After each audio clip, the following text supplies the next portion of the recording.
guys think that if you're unhappy, that's a good reason to leave a marriage? See? I don't think you can be happy all the time. So I don't. It depends. How long have I been unhappy? Right. Because my kids are seeing that. Right. I think that matters too. Like, Most don't have nothing to do with there's a lot of people. It don't have anything to do with age. Getting married too late. People don't have the intestinal fortitude for marriage. You get up there and say these vows. It's duty and responsibility, time and pain. It's the kids. It's the rearing. It's lineage and legacy. That's a joke in itself. But is that not part of the kids? So your kids are a direct reflection of you. So if my kids are seeing me unhappy, now what? What are you talking about? Because you said happiness in the marriage, because you just said that kids are part of it, right? Let me explain it to you. You're conflating your happiness with how the kids are treated, right? I'm not even talking about the kids. I'm talking about you being happy, right? I just said that about sex, so don't act like you can't do it about everything else. So now that we have a baseline with that, you can fake it till you make it in front of them kids all the time. Now, kids have discernment. I understand that, but happiness doesn't mean everything has to be egregious in the household. However, we know ebb and flow. Is that a thing, or are we dismissing postpartum? Postpartum depression. Do we have menopause? Right. And so you guys go through these ebb and flow periods where your happiness is intrinsically not working.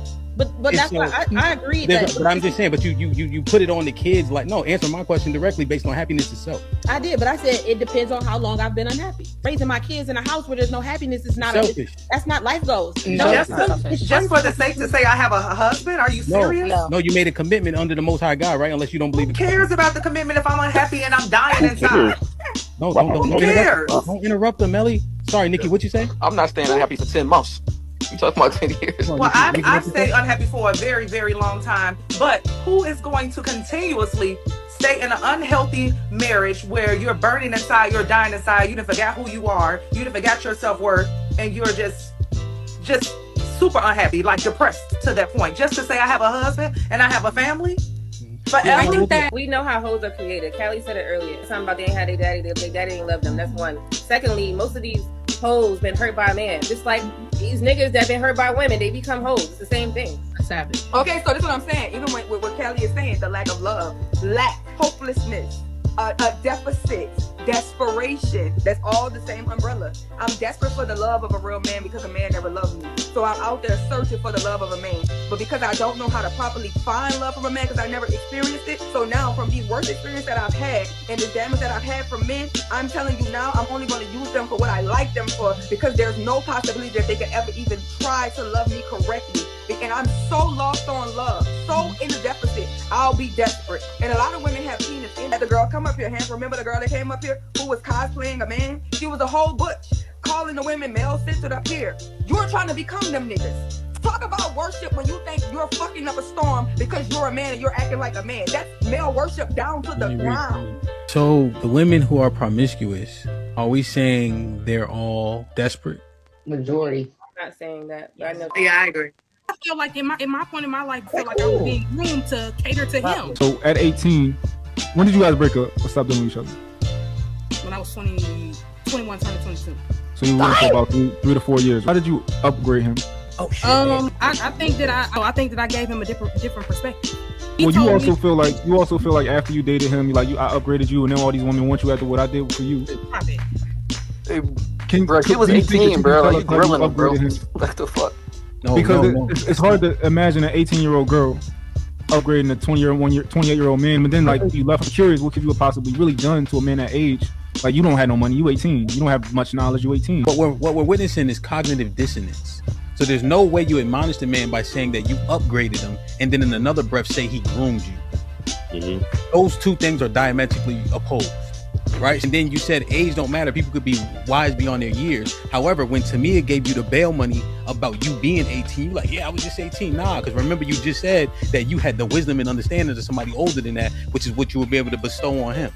Right? Ooh. So these things are conflicting when we saying them. Did you actually upgrade him, or was you mad and talking shit to him because he cheated on? Are most of us cowards?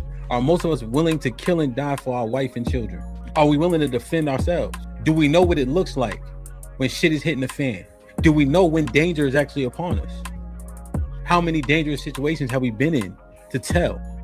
Do we know who we are in these ways? I'm gonna just tell y'all this. If you are in a real life situation and a person approaches you after an aggressive conversation, get yourself in a position in which you can defend yourself properly. So don't stay in a position that doesn't give you any advantage but put you at a disadvantage. Don't ever do that. see people picking and choosing, you know? So if I'm going to approach you in an aggressive manner, then I should stay that way. Or else you look bad. That shit look corny. That shit don't look good for men. Because it's like, damn, is there a low-level threat of violence between men for real? But that's the word. We pump faking. We half stepping. That shit take away from our strength, our bravado, when we don't know how this shit's supposed to go. So this is a thing that I just been trying to process, man. Don't sleep on nobody. And be ready. Be ready as you can. The man says he got cheated on, and you tell him he's the reason why he got cheated on because she didn't feel like she was getting enough emotional support from him, and you justify him getting cheated on. And like I said, that's unfortunate. But the person that he got cheated on, you would have been like, "Girl, that nigga ain't shit." No, first of all, you don't know me, so you don't know what I would have said. I would have asked, well, what happened? What did you do? What did he do? I would try to get the full story. But to just go on this I hate women train, I'm not about to do that. Like I said, give us the full details. But to just act like everything was just shine the rainbow, sorry, Uno, but it's more to it. Right. So I just want you to realize real quick, she was emotionally deprived, and you think and then she entered a relationship with him. But no, you can't add a speculation on what we do know based on what he shared, and somehow you're saying he emotionally deprived her. You think that correlates? Because before she probably sexually had that experience with that man, she probably emotionally attached herself to him. Why would you think that? Because as y'all like to just say that women just go and just be loose and just have sex. You do. Remember we had the conversation. But the majority of women, they are going to emotionally, going to emotionally attach themselves to a man. How? And then have the intercourse. How do you know that? Because I know. The same way y'all know. The same way that y'all know everything that y'all done talked about all No, what I'm saying is, how do you know that, and how can you justify that based on women's behavior? Because it's statistics. Somebody do the research. If she has a dream about me cheating, am I at fault now? You did that shit. You did that shit, nigga. You did that shit in your past life, man. Damn, boy. So he got hit with a honey bun and it's his fault. Okay. That's like a boomerang. I mean, I don't know his situation. How much would you say yes or no? Well, she let another man put his penis in her vagina. He didn't ask her to do it. She just went and did it because or whatever. So, I mean, I don't know how necessarily it's his fault unless he, maybe he's seen the signs and just chose to ignore them. But other than that, like, I'm pretty sure you left after you found out. Yeah. So, yeah, he did the right thing. Stepping away from it. So, is that an assurance for a partner? Is that an option as well? Like, you like open book? Yeah, I got you. Real quick. Hey, fellas, if you dealing with a woman and she call you a partner, get up out of there. Okay. Yeah, let me see. Let me log in that joint whenever I feel like it. Yeah, I think that will work for sure. Yo, that accountability helps people too. If you know somebody else is looking at this shit, like how you reply, what you reply to, the bullshit, right? So like, for instance, this might be risky. Callie and I can see it, and my wife can see it. Now, I don't even really look at it that much because I know that they be looking at it. But also, bullshit get flushed. You know what I'm saying? It like take a weight off you, Right? Because temptation killed the cat. Pun intended. I don't even have a lock on my phone. You can pick up my phone at any moment and go in there looking and see text messages and all of that shit. Don't get a password. You say delete it, it's gonna be deleted. You mentioned that one of the problems was that you have so much access on social media. Like, some people can message you, DM, your DMs popping. Him looking at it, is that going to satisfy him that it's confirmed now, or is he just trying to confirm whether or not you're responding back and cheating? The con to that is that he gonna read all that shit the wrong way for sure. Every time. As he should. It ain't never all good. I was just gonna say something to the effect of, in terms of social media, although primarily I do it for content creation, if my man had an issue with it, I was at it, no questions asked, because I've actually been there, done that. It calls for strokes. Like, somebody will punch you in your shit for talking too much and talking crazy. It say that in the Bible? No, it doesn't say that in the Bible. That also equates to... I knew it. A fool lips enter into contention and his mouth calleth for strokes. Proverbs 18:6. Okay. Because I read this shit. I'm just saying I did too, 5,000 times. Yeah, so what I'm saying is, well, you didn't know that was in there, right? Put him in the fucking bedroom. Get him out. So...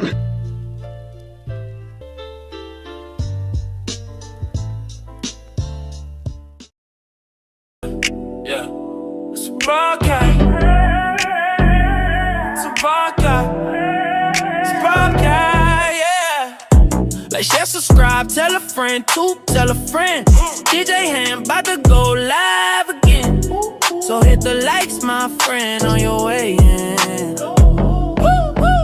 First off, salute the chat. And to all new cousins, welcome back. Heard you searching for the real, well, this is where it's at. The latest topics and panels, and brother, don't get sent to the bathroom. We got all the stats, too, back to facts in the morning or the afternoon. Tuesday, women's POV, 2 Fridays, dancing, jamming tune. It's a community of real, and we better than the world news.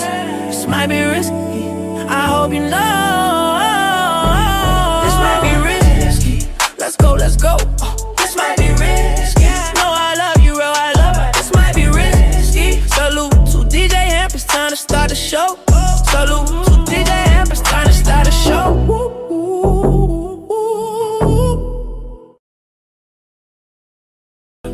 Yeah, it's a broadcast. It's a broadcast. It's a broadcast, yeah. Like, share, subscribe, tell a friend, tell a friend. DJ HAMP about to go live again. So hit the likes, my friend, on your way in. First off, salute the chat. And to all new cousins, welcome back. Heard you searching for the real, well, this is where it's at. The latest topics and panels, and brother, don't get sent to the bathroom. We got all the stats, too, back to facts in the morning or the afternoon. Tuesday, women's POV, 2 Fridays, dancing, jamming tune. It's a community of real, and we better than the world news. This might be risky, I hope you know.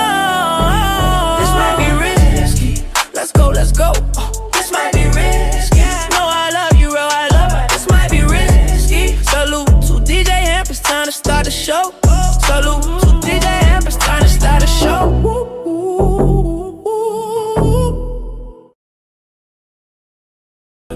Yeah, it's a broadcast. It's a broadcast.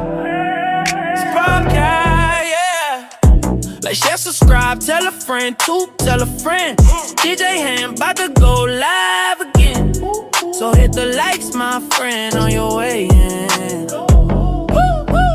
First off, salute the chat. And to all new cousins, welcome back. Heard you searching for the real, well, this is where it's at. The latest topics and panels, and brother, don't get sent to the bathroom. We got all the stats, too, back to facts in the morning or the afternoon. Tuesday, women's POV, 2 Fridays, dancing, jamming tune. It's a community of real, and we better than the world news. This might be risky, I hope you know. This might be risky, let's go, let's go. This might be risky, no, I love you, real, I love it. This might be risky. Salute to DJ. Take likes. Do you want to be next? Anytime you ready, baby. I was supposed to be there. Ooh, I'm with it. I'm with it. We can do it. Knocks out everybody and no one can whoop him. That's when that little Cassius Clay from Louisville, Kentucky came up and stopped Sonny Liston, the man who annihilated Floyd Patterson twice. He was going to kill me. He hit harder than George. His reach was longer than George. He's a better boxer than George. And I'm better now than I was when you saw that 22-year-old undeveloped kid running from Sonny Liston. I'm experienced now, professional. Jaws been broke, been lost, knocked down a couple times. Bad. Been chopping trees. I done something new for this fight. I done wrestled with an alligator. That's right. I have wrestled with an alligator. I done tussled with a whale. I done handcuffed lightning, throw thunder in jail. That's bad. Only last week, I murdered a rock, injured a stone, hospitalized a brick. I'm so mean, I make medicine sick. Man, dude. Fast. Last night I cut the light off in my bedroom, hit the switch, was in the bed before the room was dark. Incredible. Fast. And you, George Foreman, all of you chumps are gonna bow when I whoop him. All of you. I know you got him. I know you got him, Dick. But the man's in trouble. I'm gonna show you how great I am.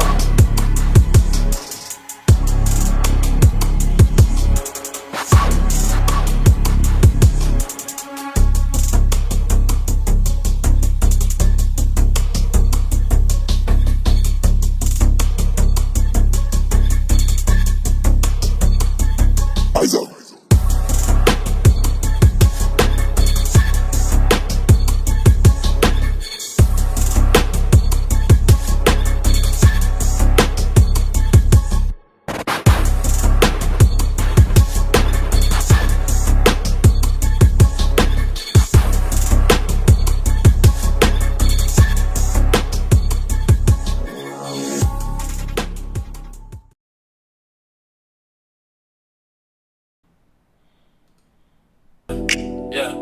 It's a broadcast. It's a broadcast. Broadcast, yeah. Like, share, subscribe, tell a friend, tell a friend. DJ HAMP about to go live again. So hit the likes, my friend, on your way in. First off, salute the chat. And to all new cousins, welcome back. Heard you searching for the real, well, this is where it's at. The latest topics and panels and brother, don't get sent to the bathroom. We got all the stats, two back-to-backs in the morning or the afternoon. Tuesday, women's POV, 2 Fridays, there's a jamming tune. It's a community of real, and we better than the world news. This might be risky, I hope you know. This might be risky, let's go. This might be risky, no, I love you, bro, I love you. This might be risky. Salute to DJ HAMP, it's time to start the show. Salute to DJ HAMP, it's time to start the show.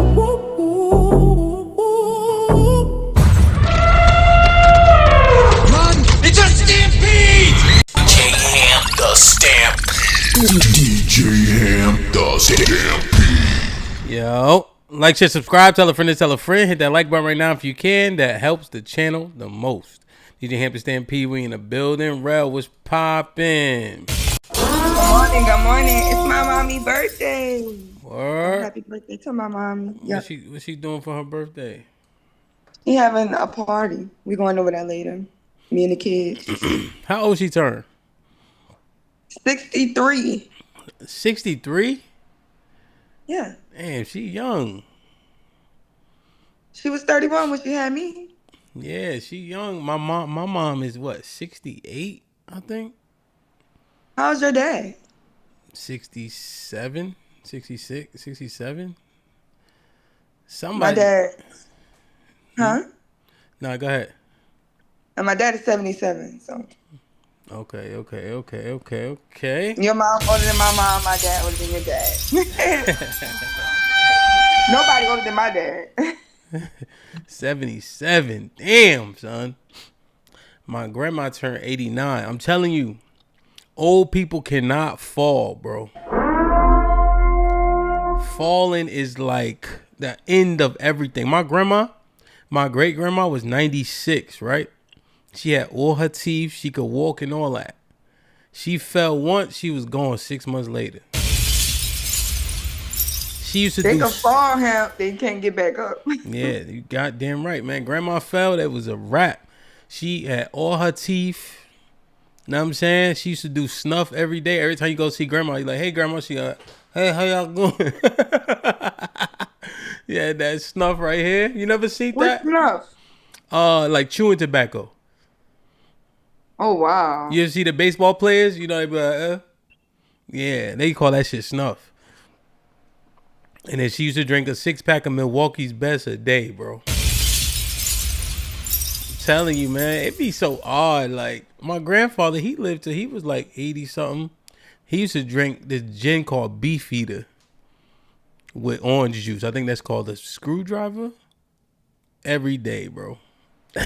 I'm telling you. You know what I'm saying? Salute the Grant, bro.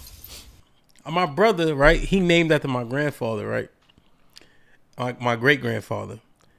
And then he keep calling his son C3, right? Because their first name is Charles.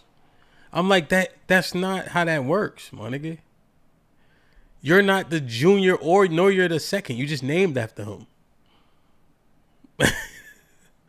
But he's like, nah, because he's the third Charles. I say, but that's not how that works, bro. You can't just make shit up. You feel me? I can't hear you. They don't have the same last name or something? No. The only thing they got matching is their first name. Oh, and their middle name. Okay. Know what I'm saying? But one, that's his great grandfather. And then my son, you see? And none of it makes sense. He's making shit up. You got the rules. Huh?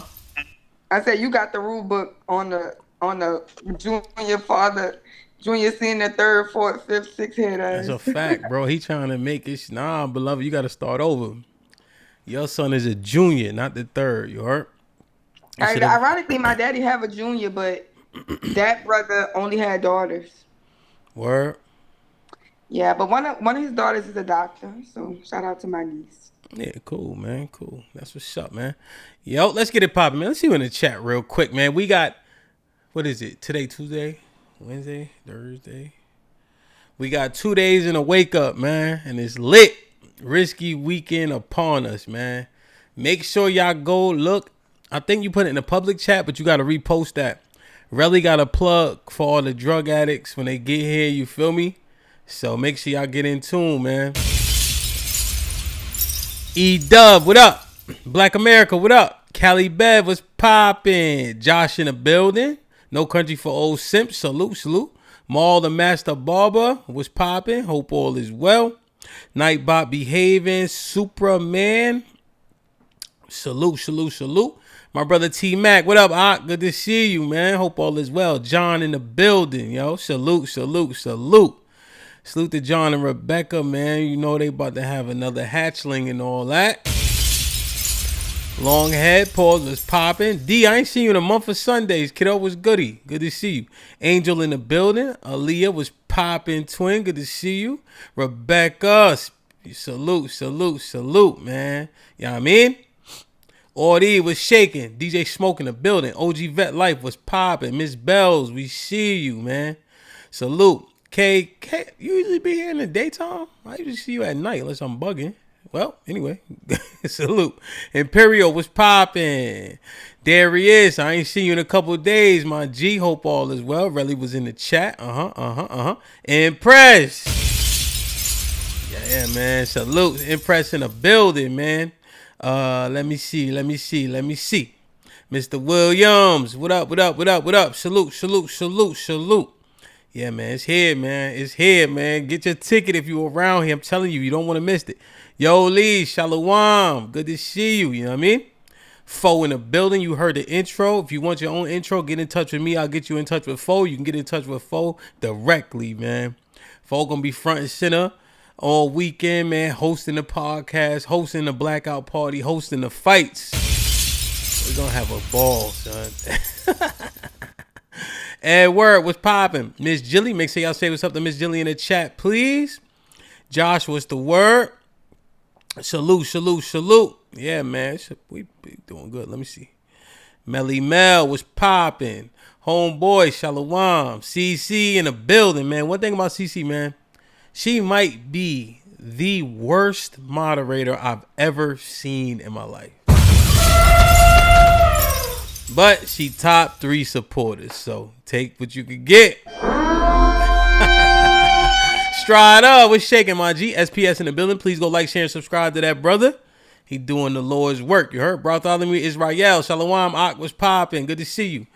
Harmonic, what's goody, kid? Good to see you. Hope all is well. Quincy in the building. Salute. Chris C, what's popping? Dre, what going on, my youth? Salute to everybody in the building, man. Chrissy hold it down in the kick over there. I'm still trying to learn the ropes, you feel me? Fat boy, what's goody? Risharda, it's been a couple of days, man. Hope all is well. He knows in the building. You all ready? One of the day ones and all that. Let me see.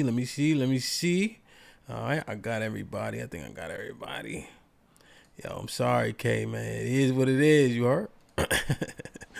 Like, share, subscribe, tell a friend, man. Hit that like button right now if you can. It helps the channel the most, man. We got to do this, man. We got to hit the 50 goal, and we got to get more likes. We got 40 likes. We got 110 people in the building. Something is not making sense. Let's get it popping, man. Salute. Run! It's a stampede! DJ Ham the Stampede. DJ Ham the Stampede. I did that. Did you like the stream here? Me? No.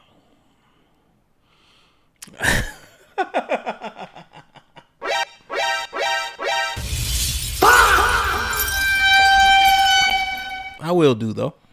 Now, how you feeling, man? I feel good, man. I'm proud of myself. Yeah? Why? What happened? I'm just great, you know? Indeed. It be like that, right? Yo, Strada, we going all the way up, son. Like, I'm really a beast. Like, I'm really, yeah. That's what's up, man. You know? I'm finally getting a remnants of this cold out. You know, you got all that mucus left and shit. So I feel amazing, but it's just still like right here. Like I was on a heavy bag yesterday, right? And I had 6 rounds on the heavy bag, and our heavy bag is probably like, it might be like 200, 300 pounds. It's a big ass heavy bag, right? And that's the thing. When you hit it, it got so much, it give back, you know, it don't move. And it's just so tiring, man. And I felt good, like, but I just kept getting clogged up. You know what I'm saying? But I felt good because 6 rounds is not that much. It depends on what your punch output is, you know? So generally, I'm on a heavy bag. I try to get 80 punches a round, which is a pretty high output for like heavyweights. Well, really high for heavyweights, you know? Really high output, just generally, you know? But they think about it. If you try to get 70 to 80 punches in a fight, you probably might get 40 or 50, you know? So you want to try to max it out. But it's just the last of it. You know what I'm saying? So you know how it go. I ain't had a cold since the last time I was around the top. And I'm telling you, Tyler got me when I came out here and I went and got some antibiotics. Yo, not that ass. I just don't, I try to not to get the antibiotics too much because, you know, you get immune to them too. You know what I'm saying?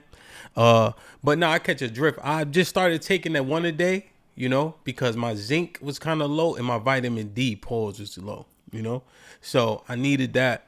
And then I try to do that shit that Dr. G and Shot of them niggas be talking about, but that shit just make me feel fuzzy, like, you know? What? Like, oh, HAMP, make sure you make tea with ginger and lime and thyme and gay and all this other shit. And I'm like, yo, so I can't, yo, that shit is like, you know, so I gotta stay clear, feel me? But I'm feeling good though, you know what I mean? So, yeah, man. So what up though? Not much, man. I met the new guy in Discord from New Orleans. Oh, roll in the chat right now. Roll it up. Yeah. Shout out to him.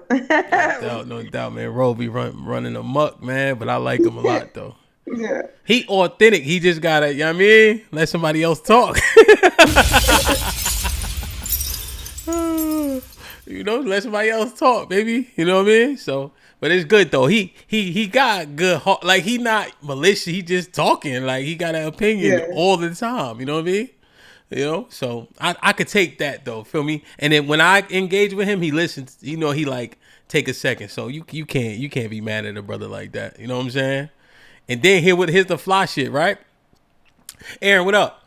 When he ain't talking, when people like him not in there, Clips, Mr. Williams, like some of the Arnold, and then it's quiet as church mouse, right? Everybody want everything all the time, right?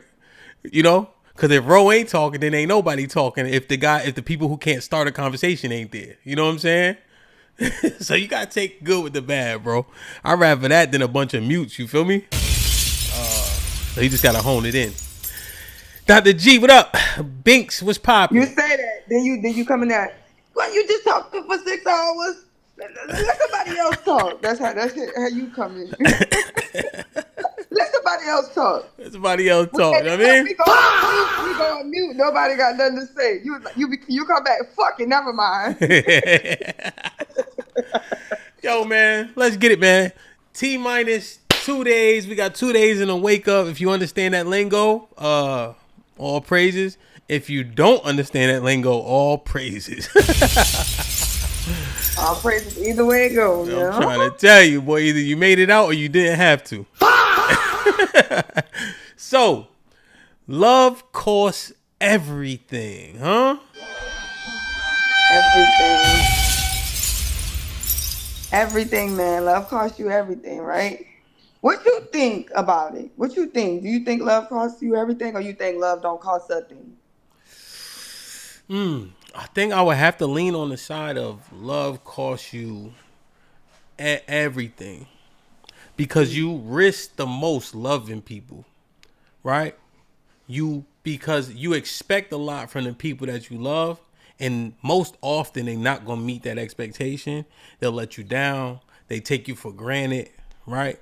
People say they love you, but they so quick to flip on you too, right? If things don't go exactly their way, if you don't like what you have to say, if you have to correct them, if you have to admonish them, you know, that's especially when they they just turn, they flip, right? They so overly sensitive, because there's love there, right? So you got to be keen and careful, especially in a leadership position as it pertains to who loves you, right? Because it's fickle in a way. So that's what I would say. No, definitely. Also boundaries. I think setting boundaries, saying no, things like that, it could like compromise people's love for you, Yeah, 100%. Yeah. 100%. Like, yeah, for sure. I was going more into like love can kind of cost you at times. It could cost you peace, safety, your sanity, self-esteem, confidence, your health, well-being, your sobriety. It can love can disenfranchise your life, right? Within the energy if you don't control it, right? So I guess the conversation is, what are you compromising for the things that you love, right? So we can say that love can cost you your health. Like, let's say you love being lazy, right? So what are you compromising when you love being lazy? Your health, right? Yeah, yourself. You know what I'm saying? So people say they love God, right? But you have to compromise the way you move in the world, right? Because if you're trying to be in alignment with the Most High, it's certain restrictions that you have in the world to separate yourself, right? And then on the polar opposite, some people love the world, so they reject God, And that's the compromise of their life, is that, hey, I'll gain the world in sacrifice of my soul, Yeah. So I think it's this conversation that we need to have, because we know people love money, right? Yes. Yeah. And simply all of us are compromising time and energy to make money. Yes. But some of us are sacrificing morals, principles, authenticity. All of these different things can have a negative side effect depending on how much you let your love of money control you, right? You know that you want an education, and that you got to sacrifice time and resources, but you may compromise having a family because you're trying to climb a corporate ladder or get a certain amount of education. So I think if we focus on the things that we love, because I think we talk about enough of the things that we hate, but we don't really talk about what we love and what we compromising for the love, right? So one thing we say we hate is Derrick Jackson, right? But we love being pandered to. So men don't like. Who said they hate the panderer? Niggas hate Derrick Jackson. Niggas do, or women? Yeah. No, niggas hate Derrick Jackson. Women love Derrick Jackson. Yeah. Right? Uh-huh. But men love Derek Nisha. You get what I'm saying? So people love the panderer as long as they being pandered to. As long as they being pandered to. So niggas don't hate panderers. No, they hate whoever's not pandering to them. Jesus Christ. So how does that work? Does that make them a hypocrite? Of course. Why? Because they hate Derrick Jackson, but they love Derek Nisha. If they get a woman who life don't match, shit she be saying, but it sound good, they eating it up. Because they love being manipulated. Love to lie. Truth ain't in them.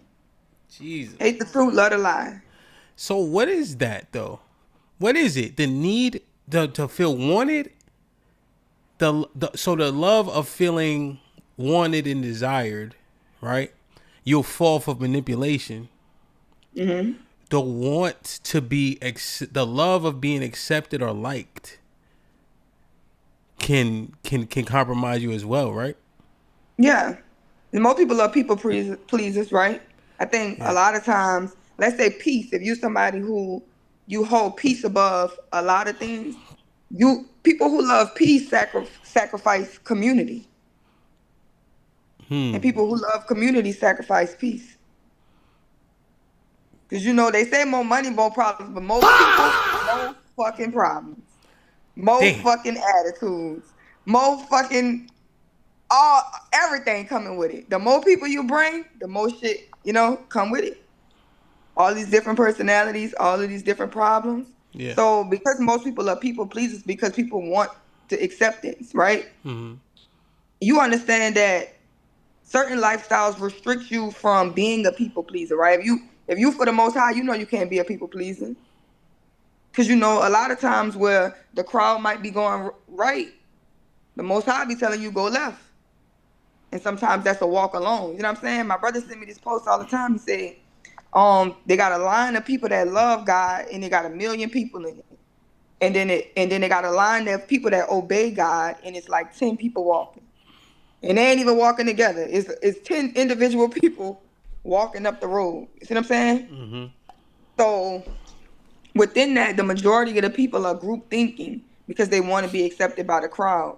But when you're not an independent thinker, what are you sacrificing? If you're not an independent thinker, the thing is you ain't sacrificing, right? Because it's this group thing and most people seemingly agree, right? And therefore you don't have nothing to worry about. So when I think about the conversations, right? You know, you have small group here, right? We have 500, 600 people in the chat, whatever the case is, right? And then there's a subset of brothers here who always seem to see the other side more clearly, right? They see the side that doesn't look like them instantly, you know? They always figuring out a way why not, right? Why the people that look like them had to be in the wrong. A lot of them, and I'm saying a lot because I need to break it down. I think most of them ain't really mind through the facts of what's happening. They just see a face that look like them and choose to placate to the opposite side for the love of being accepted by people who ain't never showed them no love in the first place. No facts, because your love for the white man, right? Your love for Trump, your love for your proximity to America, right? It'll give you straight cognitive dissonance. You will reject the truth. You compromise the truth when you have love for these people, right? Number one people, everybody who get their spouses from the SPCA. What the fuck is that? Right? That's the dog shelter. Oh. You know what I'm saying? Everybody picking up that you start to be blind to everything, right? And then you have situations where people align with the government and we just become cognitive dissonance. We can't say the police do shit wrong. We see the police do shit wrong all the time. Right? We didn't see them do the shit wrong and every time it's time to criticize them, you feel like people should rock with them right or wrong, black or white. You will skip over the fact that the police started as slave catchers. You get so aligned with your love for white people, you will start telling yourself racism don't exist, that it can't be covert. That you a liar, because you know you be lying, right? But white people don't. Only black people lie. Right? Mm-hmm. What I say? Niggas, what just closed down? Party City? Yeah. Niggas right now saying, I worked at Party City for 12 years as HR. How you gonna call him verifying? I worked at Radio Shack. I worked at Toys R Us. Niggas lying on their resumes. Niggas lying to get in. So what you think, the police can't lie about being racist? To get behind that blue shield? Yeah. You think it disappeared from them, right? Because you hate niggas, right? Because we can talk about what we love, but we know people want to separate niggas and black people, and they say, well, what you think a nigga is? Niggas just ignorance. Guess what? Black people don't own ignorance. And you don't call white people when they ignorant. You don't call them a nigga. You trying to say nigga just mean pure ignorance. Black people don't own being rude. They don't own being a nigga. They don't own negative traits. Everybody got them negative traits, but you hate niggas. But you a black person, you hate niggas because you think you could other yourself, but you could convince yourself, even though you hate niggas from what you see, that white people don't. Right? And them niggas, and them niggas ain't, they ain't never like you in the first place. You started off liking your own people till you got around certain groups that made you feel like your people was less than. Right? You ain't used to you niggas wasn't like, come on now, Hamp, like as you was growing up, when you was a kid, how many times did you really hear people like having these conversations about how they hate niggas? Black people? Yeah. Never. Never. Like never. Nigga. Never. Nothing that they did. It was just normal shit. You might hate a person's characteristics. People could be rude in any race, but you hate niggas for whatever reason, right? Mm-hmm. This shit don't make no sense. And I'm gonna tell you something else. A lot of these black men, a lot of these black women, they some Chad the Builder ass black people. What? They love fucking with black people. They love antagonizing motherfuckers so motherfuckers could chimp out. They do that shit. That's why they was overlooking what the fuck he was doing. That shit was diabolical, son. He's literally antagonizing people. And I had a black man came up here, right? And was outgunned, outmanned, couldn't talk his way out of a paper bag. He was engaging with me, right? And I had to really tell him, well, remember when you did X, Y, and Z? Why are you giving this the benefit of the doubt? Why are you saying people that are being antagonized have to do a thing, right? Because then it flips with the police, you heard? Because then it's like, well, just don't do the crime. They won't knock your fucking head off, right? Well, just don't antagonize people. Be consistent, right? You see, those things align. But them niggas was saying, well, black people shouldn't respond to the word nigga. You talking about somebody disrespecting you. That's what they responding to. Right? But then it flipped though. Oh, well, with the police, don't. Right? It should be consistently work. But that is odd, right? That it makes sense differently depending on who's implicated. White boy Chud was implicated. Black people should have just not responded. Right? And then with the police, hey, you doing something wrong, they might shoot you, and just don't do nothing wrong so you don't get shot. It flipped. It flipped on antagonists. They could do they do. Responders, that's a problem. You could come disrespect people, how they respond to you, that's a problem. That's what people like to focus on. We have a generation of, we're emboldening these people, huh? Emboldening a generation of people who think it's okay to poke the bear, and knowing we gonna get rid of the bear every time. Yeah, you're gonna get rid of the bear. Was at the zoo. Niggas want to jump in the cages at the zoo. They gonna kill the animal every time. When you shouldn't have brought your ass in the zoo. Yeah, then they kill the animal because you want to play stupid games. Right? But now that animal is unsafe for people? No, it's unsafe for people who bother it. Who go in its habitat and purposely antagonize it. Exactly. Yeah. You can see it like this, right? If men want to see it like this, women who make false allegations on men, make them lose their life, their career, they have something negatively attached to them. People have lost their football scholarships, all of this shit over a lie. We know a man, a kid, a child, who lost his life over a white woman lie. She came out years later to tell the truth. They don't get held accountable for that shit. Yo. You ain't getting held accountable for disenfranchising somebody else's life, right? We saying this little white boy who pushed Carmela was a bully, and bullies don't deserve to die, but thieves do, and they kids. They 1-year-old babies deserve to die because they were stealing. George Floyd deserved to die because he was on drugs. Let's move George over to the side, right? Think about this. Yesterday we was having a sensible conversation. There were gunshots, right, for theft of diapers and whatever the case is. You know, it was said that, and we need to see the tape, they tried to run the cop over, right? based on logical analysis of what we saw, you have to put yourself in the way of that car, right?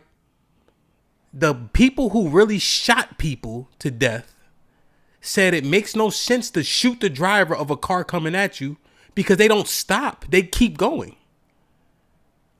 The experts who actually put in real pain said, hey, use a large enough bullet to stop the car.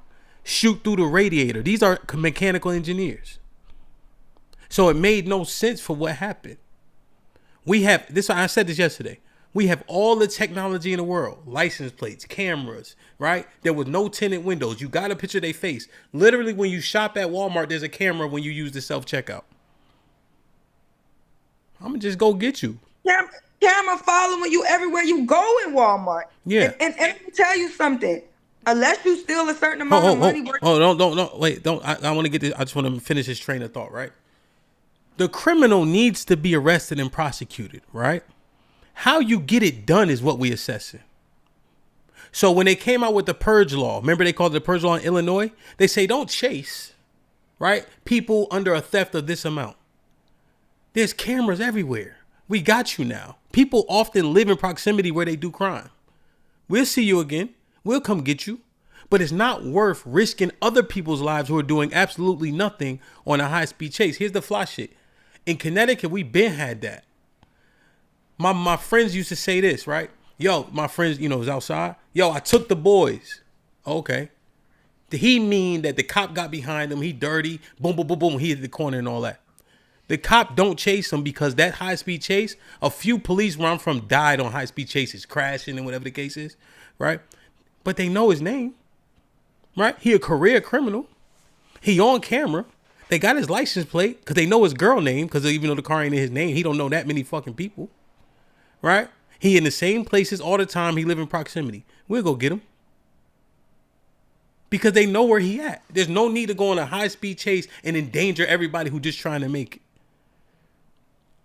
And even being logically insensible, right? Right?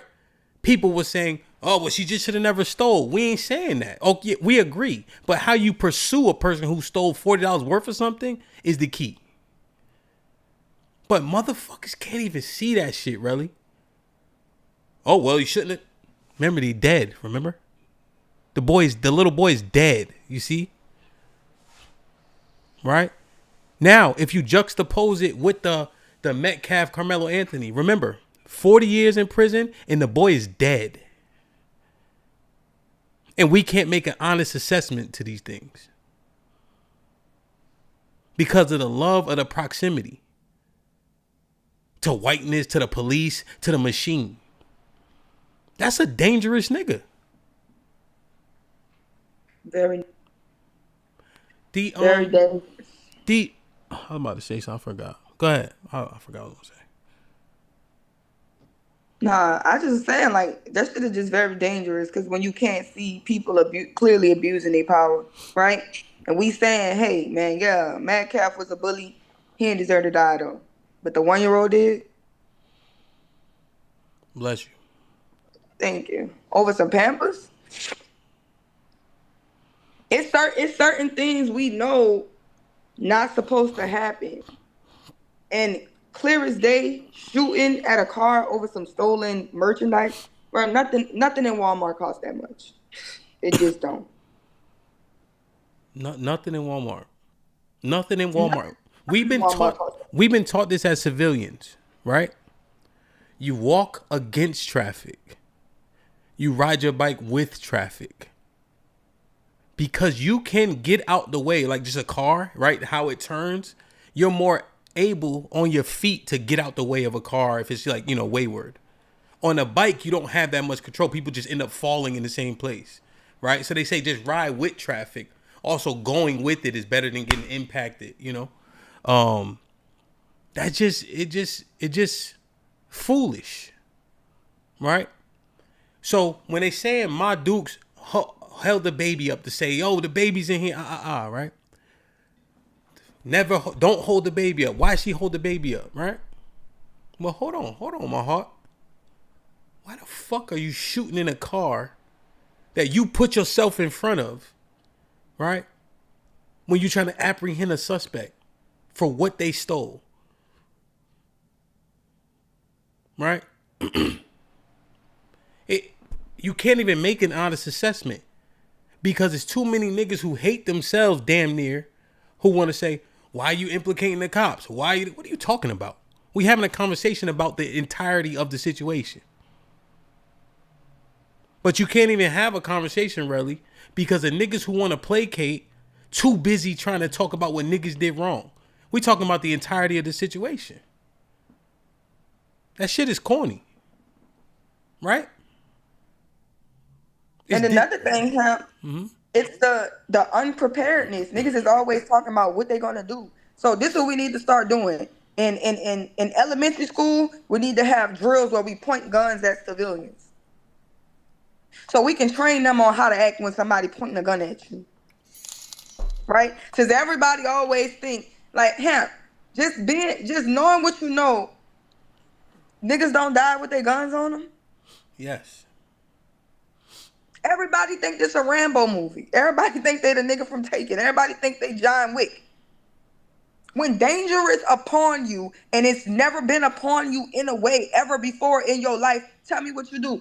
Like they said on Set It Off, what's the fucking procedure when you got a gun to your head?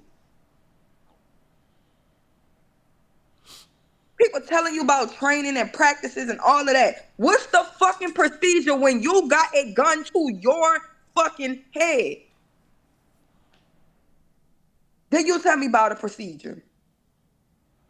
Then you tell me what's going on. How you got out that situation.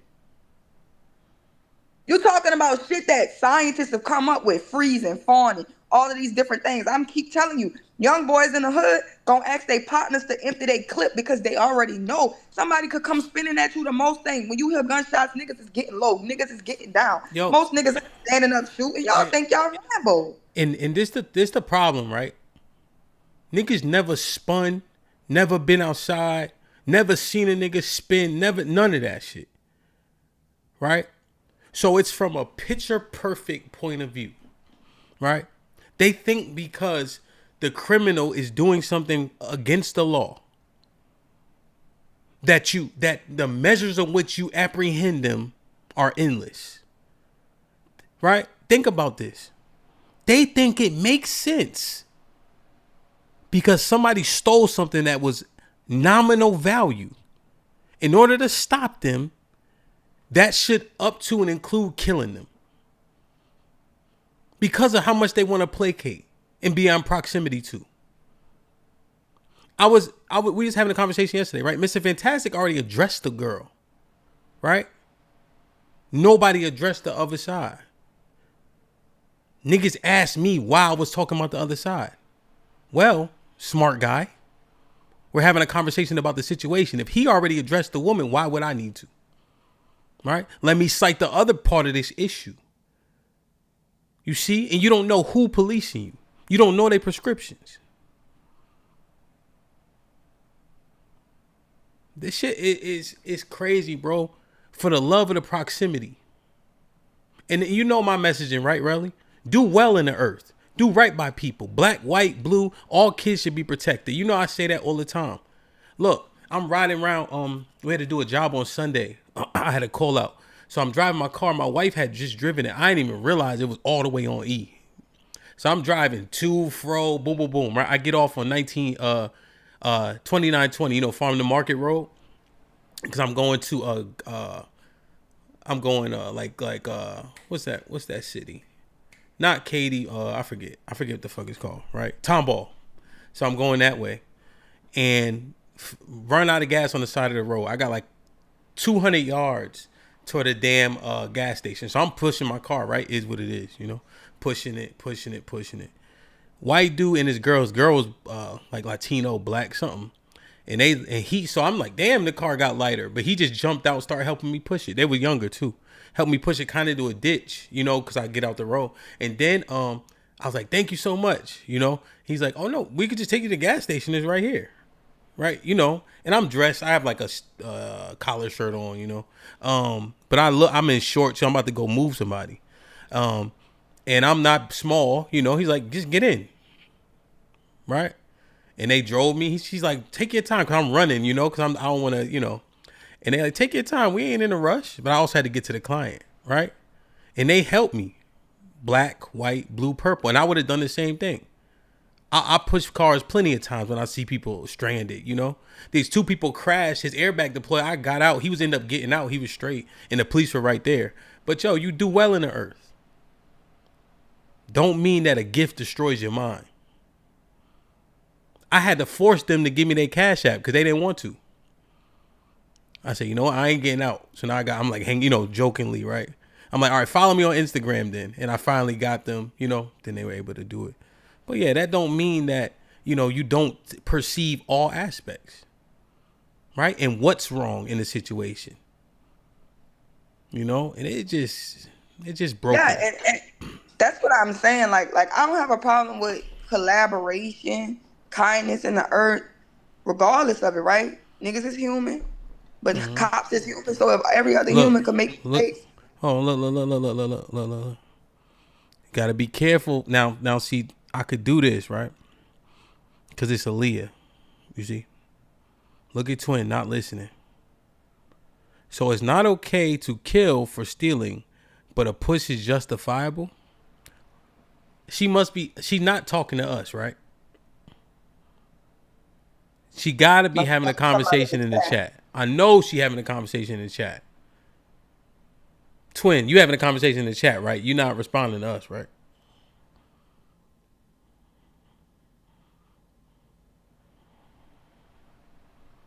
Just making sure. Because I'm keen on who listening.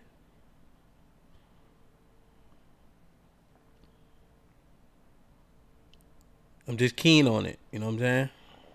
But go ahead, bro. Go ahead, bro. Cops is human. I've had cops. I broke down on the road and going on my way to Houston. I just be yapping. I run out of gas all the time, right? I just don't pay attention. I'm a girl, right? Cop pulled me over, pushed me out the side of the way, bring me up the street, give me some gas, bring me back, put the gas in the car. I'm on my way, right? I can understand. I've had white people help me. What I'm saying is them niggas is human. So if I know that my own people can make mistakes, if I know my own people could be fucked up, why would I not have that same understanding for other groups of people? That just doesn't make any sense to me. It just seems like every time a black person doing something wrong, niggas have magnifying glasses on it. They can see it clear as day. And then when other groups of people do shit, you find all the understanding in the world. And I just want you to either have all the understanding in the world for everybody or put a magnifying glass on all that shit. Because you switching up in real time is just showing your bias. And it's just ironic when your bias be against your own people. Because the niggas be having more nigga fatigue than anything. And be just like niggas. Even though they try to other themselves, niggas be just like niggas.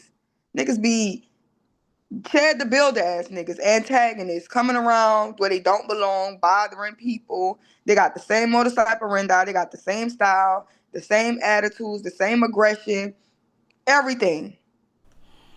Just not finding themselves in certain troubles or certain mishaps with the police or in general. But guess what? The majority of black people ain't.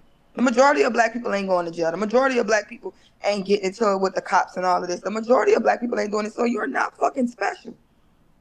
So stop looking at your people every time they do something. You got a magnifying glass on it. And then you find a reasonable doubt for everybody else. As if niggas can't do no wrong. And we've seen police do wrong shit on camera. We know them niggas be abusing their power. Niggas abuse their power at managers at McDonald's. Mm-hmm. Fuck you mean? You don't never see them niggas stop at a red light. Niggas ain't going nowhere. You don't never see them niggas doing a speed limit. You slowing down, the speed limit 60, you was doing 70, you slow down to 60, them niggas zoom past you doing 100. They don't give a fuck. Yeah. Let you do 100. Let you try to keep up with them. You're going to get a ticket for it. You've seen them abuse their power on a consistent basis. But you can't have no type of criticism for them. Yeah, that's because these black people shouldn't be stealing. But guess what? What? How much money do you steal? And death penalty is on the is one of the consequences. Yeah. How many? Go look up any large amounts of theft, 100 million, steal from the bank. Go look it up and let me see how what could you be sentenced to death behind it? Where can your kids be killed behind it? This shit just don't make no sense to be shooting at no fucking body or even drawing no gun. It really don't make no sense, and I just feel like that should be the easiest thing to understand. Yeah. Yeah. It don't make no sense. Like, it just don't make no sense. Like, where niggas question even. It don't make it just. I'm telling you, the love of that proximity, right? Say things that make sense, you know? But you expose yourself trying to be a contrarian for the sake of. We know what that is. There's a particular crowd or group of people that you want to placate to. And shit don't be making sense. Right? It really don't make sense. I don't understand it. It's not that I don't understand it. It just don't make sense to me. Like, who people want to appeal to.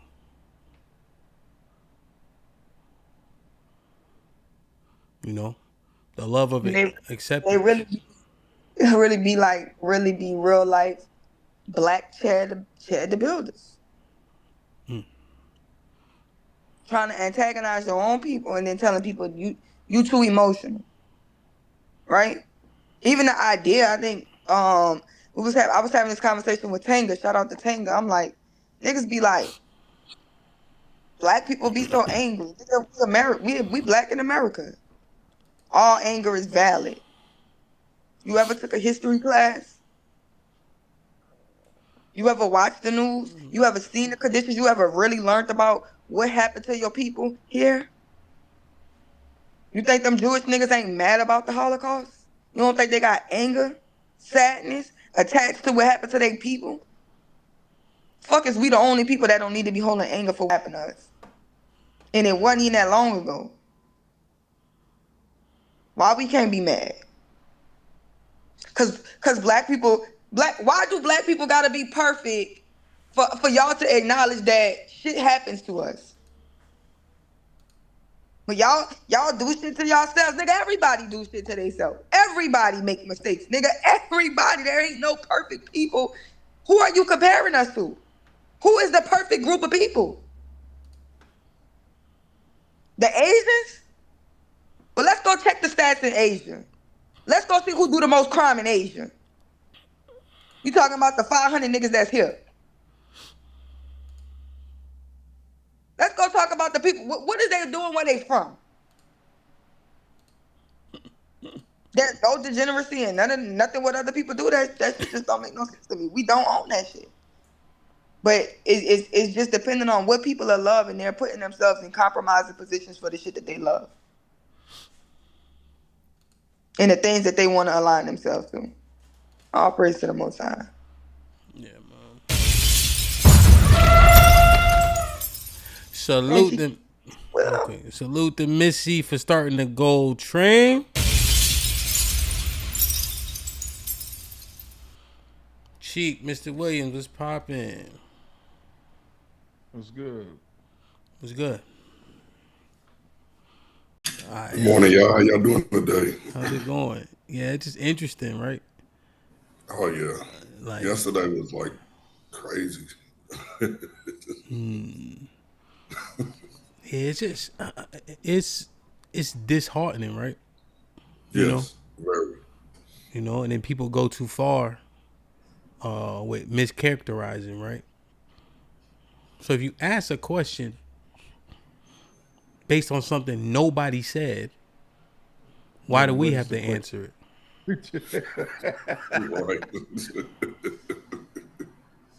Right?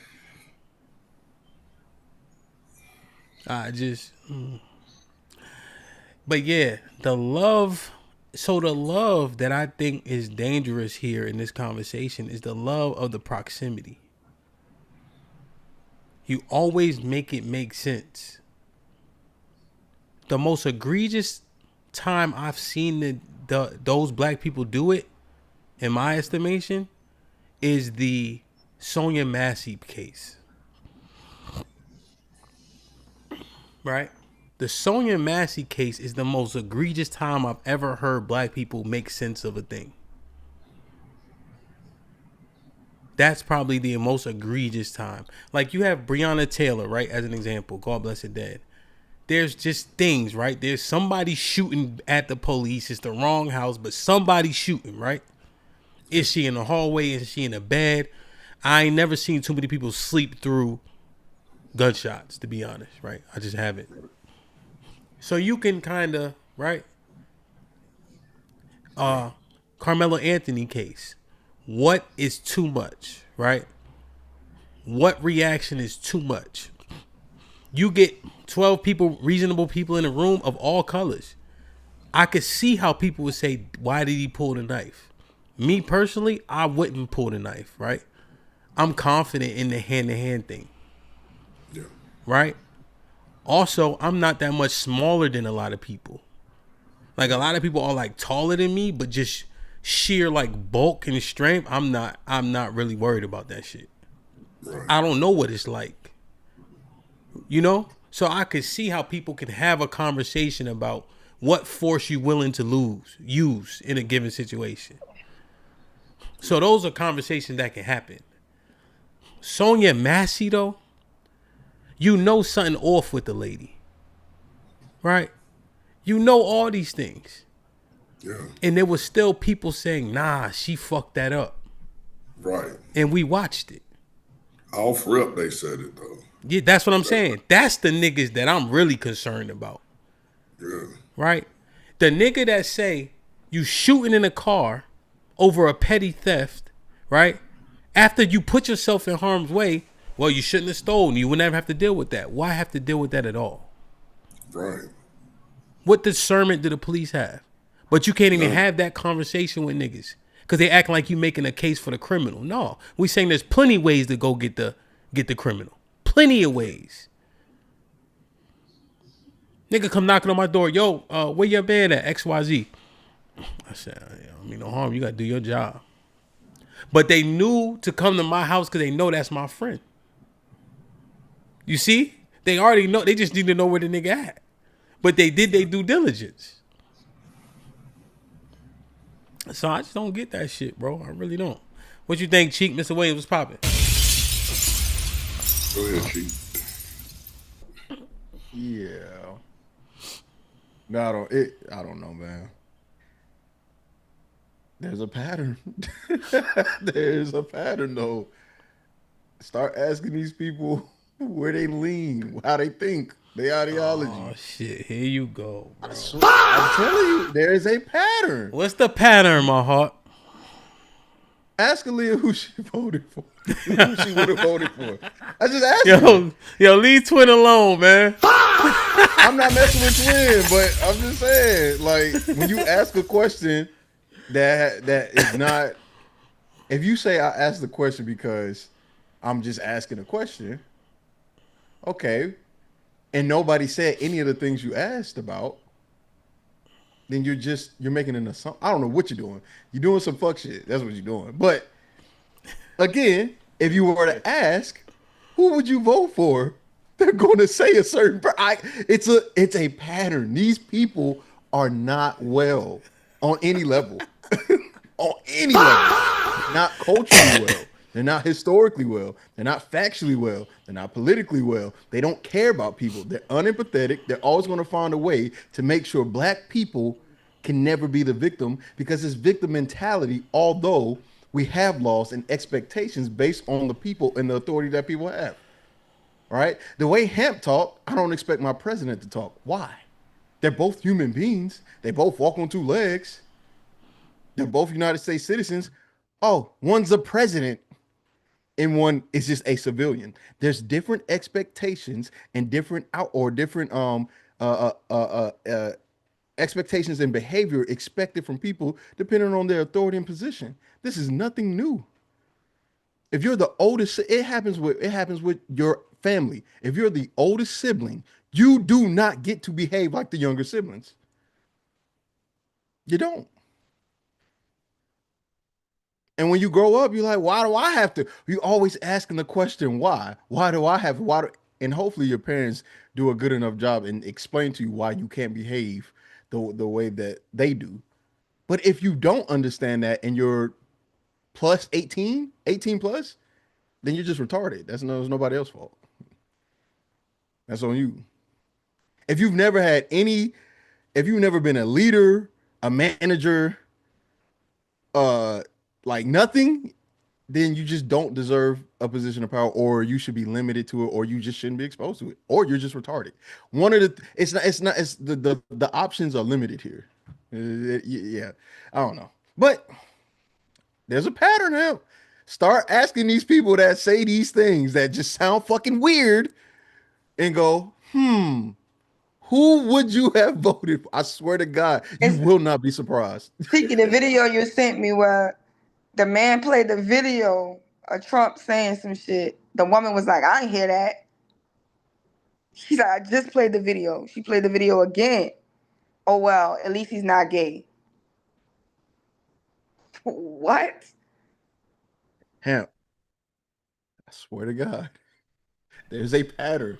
Just do it. Don't just do it. When they start saying shit that pertains to black and it just sounds too fucking weird, just ask, just out of your own curiosity, who would you have voted for? A Democrat or Republican? It's a fucking pattern, bro. These people are not well. You can't use that cheat. You can't use that right now, though, because majority of states are starting to be nonpartisan. So you don't even know you have to do the research on them because they're not posting Democrat or Republican or independent anymore. They're starting to get away from that, so you can actually have to do the research to choose who you want to vote for. They've been doing that in my state. So it's just cool, about Mr. Williams. That's cool, Mr. Williams. Just think about it. Remember, this is supposed to be the smartest generation now because we have access to the internet. When I say that, I used to get flagged. So why is it that don't many people have common sense? Because they'll tell you sky's green and I'll see it's blue, and they'll argue it down. So I'm not going to say shit. It's not about common sense, Mr. Williams. It has nothing to do with common sense. It's got everything to do with ideological thinking. These people, it's not about common sense at all. Because you can make something that is not quote unquote common sense based off of what you believe. Right? Because the common sense thing, here's how this goes. Common sense tells you don't steal from the store. Facts. Right? Because that's exactly what they was doing. Common sense tell you don't steal from the store. And then our common sense is it's a police officer that has the authority to restrain or has the ability or has the training and has all of these qualifications. It's common sense. Don't put yourself in front of a car. And if you do shoot somebody in a moving car, it's common sense that they're going to continue to go forward. The momentum on the gas pedal is going to go down even more. Common sense says don't do that. You see how common sense can be common in so many different ways? That's why you can't do common sense. Now you got to start doing, what's your intention? Who are you? That right there. Intention. Ask the question. What is your intention? And then the next question is, yeah, who, if you had to pick, start tracking these people. It's a pattern. I swear to God. Start tracking them. You're not wrong. You're not wrong. I can't even lie. I gotta agree with you on that. You think so? Yeah. Look at the people who come up on the panel. You can already tell where they're going at.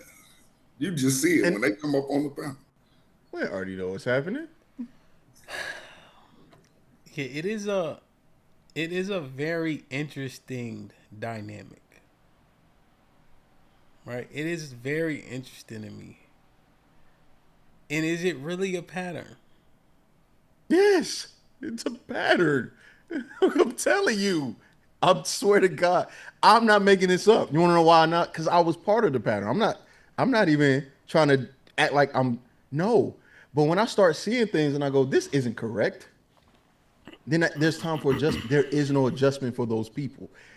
and those people, I'm meaning conservative people. I swear they are not. Something's wrong. Well, I'm conservative. Especially if they black. No, Hamp, you're not. You're objective. That's not. You don't have a. You don't. No. You don't have a tie to any political movement, left or right. Because if I start telling you some political movements from the left side, you'd be like, well, yeah, that would make sense. As a matter of fact, you could spot some of those beliefs in scripture. Yeah.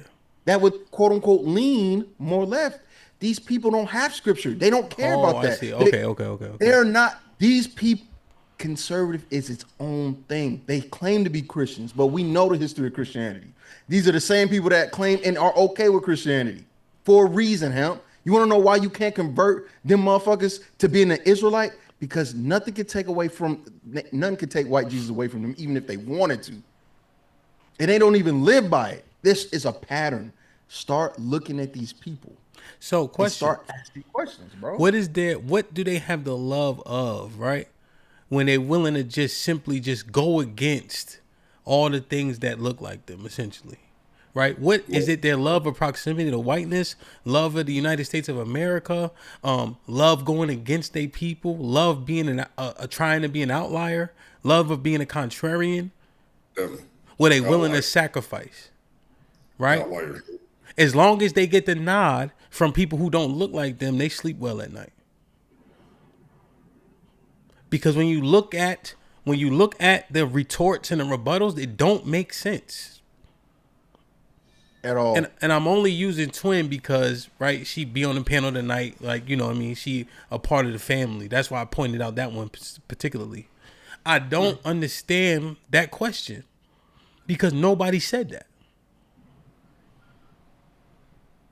Right? But instead what the question does was expose what I said already. It made no sense for Carmelo, right, to use the knife. It makes all the sense for the police to use the gun because the person stole. That literally was the point I was making.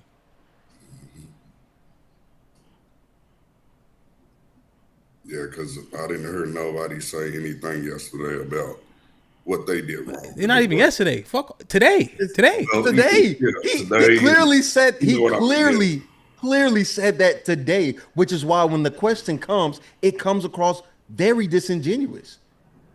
They don't pay attention, bro. You can see when they're on the panels, they don't pay attention. They already have their agenda of what they're gonna say. They already have their agenda of what they're gonna say. Like, we know what time the show starts, we know all of that, but then somebody will come up here and what will they say? Oh, what was y'all talking about? The fuck? Why get on the panel if you don't even know the topic? Look, there is a pattern, and I have a problem with this pattern, and I'm very against it. When you start asking these questions about what they know, what they do not know, I'm done giving the grace of, oh, they're just asking questions to ask questions, or they don't know what they're doing. Because when you give them the opportunity, they say things like, I know. Which means you have all of the information I have, and you are either choosing to remove information to give something else to better fit whatever you're saying, and that's not going to work. These people are mischievous. Yes. I don't trust them. I don't trust them. And I think that somebody needs to start addressing this and start asking questions. And then when you start asking questions, see if you see the pattern. And Cheeky, I can't stand when majority of us might agree, and then one person says, oh, well, I'm going to just be devil's advocate. Why the fuck do we need a devil's advocate anyway? If majority agree. I can't stand when they do that. It's like they go into debate mode instead of really wanting to have a conversation. They're so used to debating on other panels, and what they do, they bring it here, and then next thing you know, we're going circular for about an hour. And me and you typically, like what you're doing right now, what me and you do.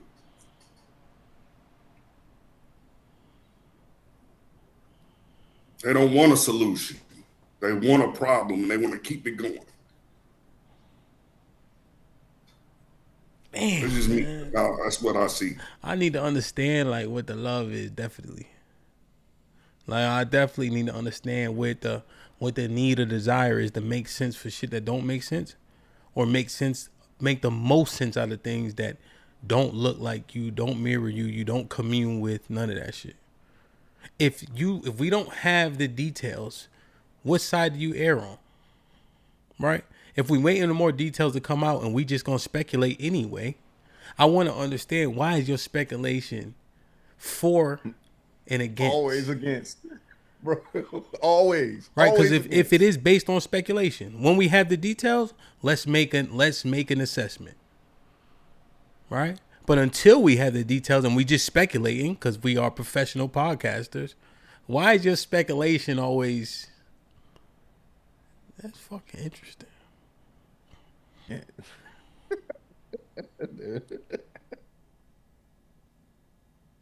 Shit's interesting. And like I said, the most egregious I've ever seen was Sonya Massey. That was the most egregious to me I've ever seen. Man came up here and said, well, why she what? Why she what?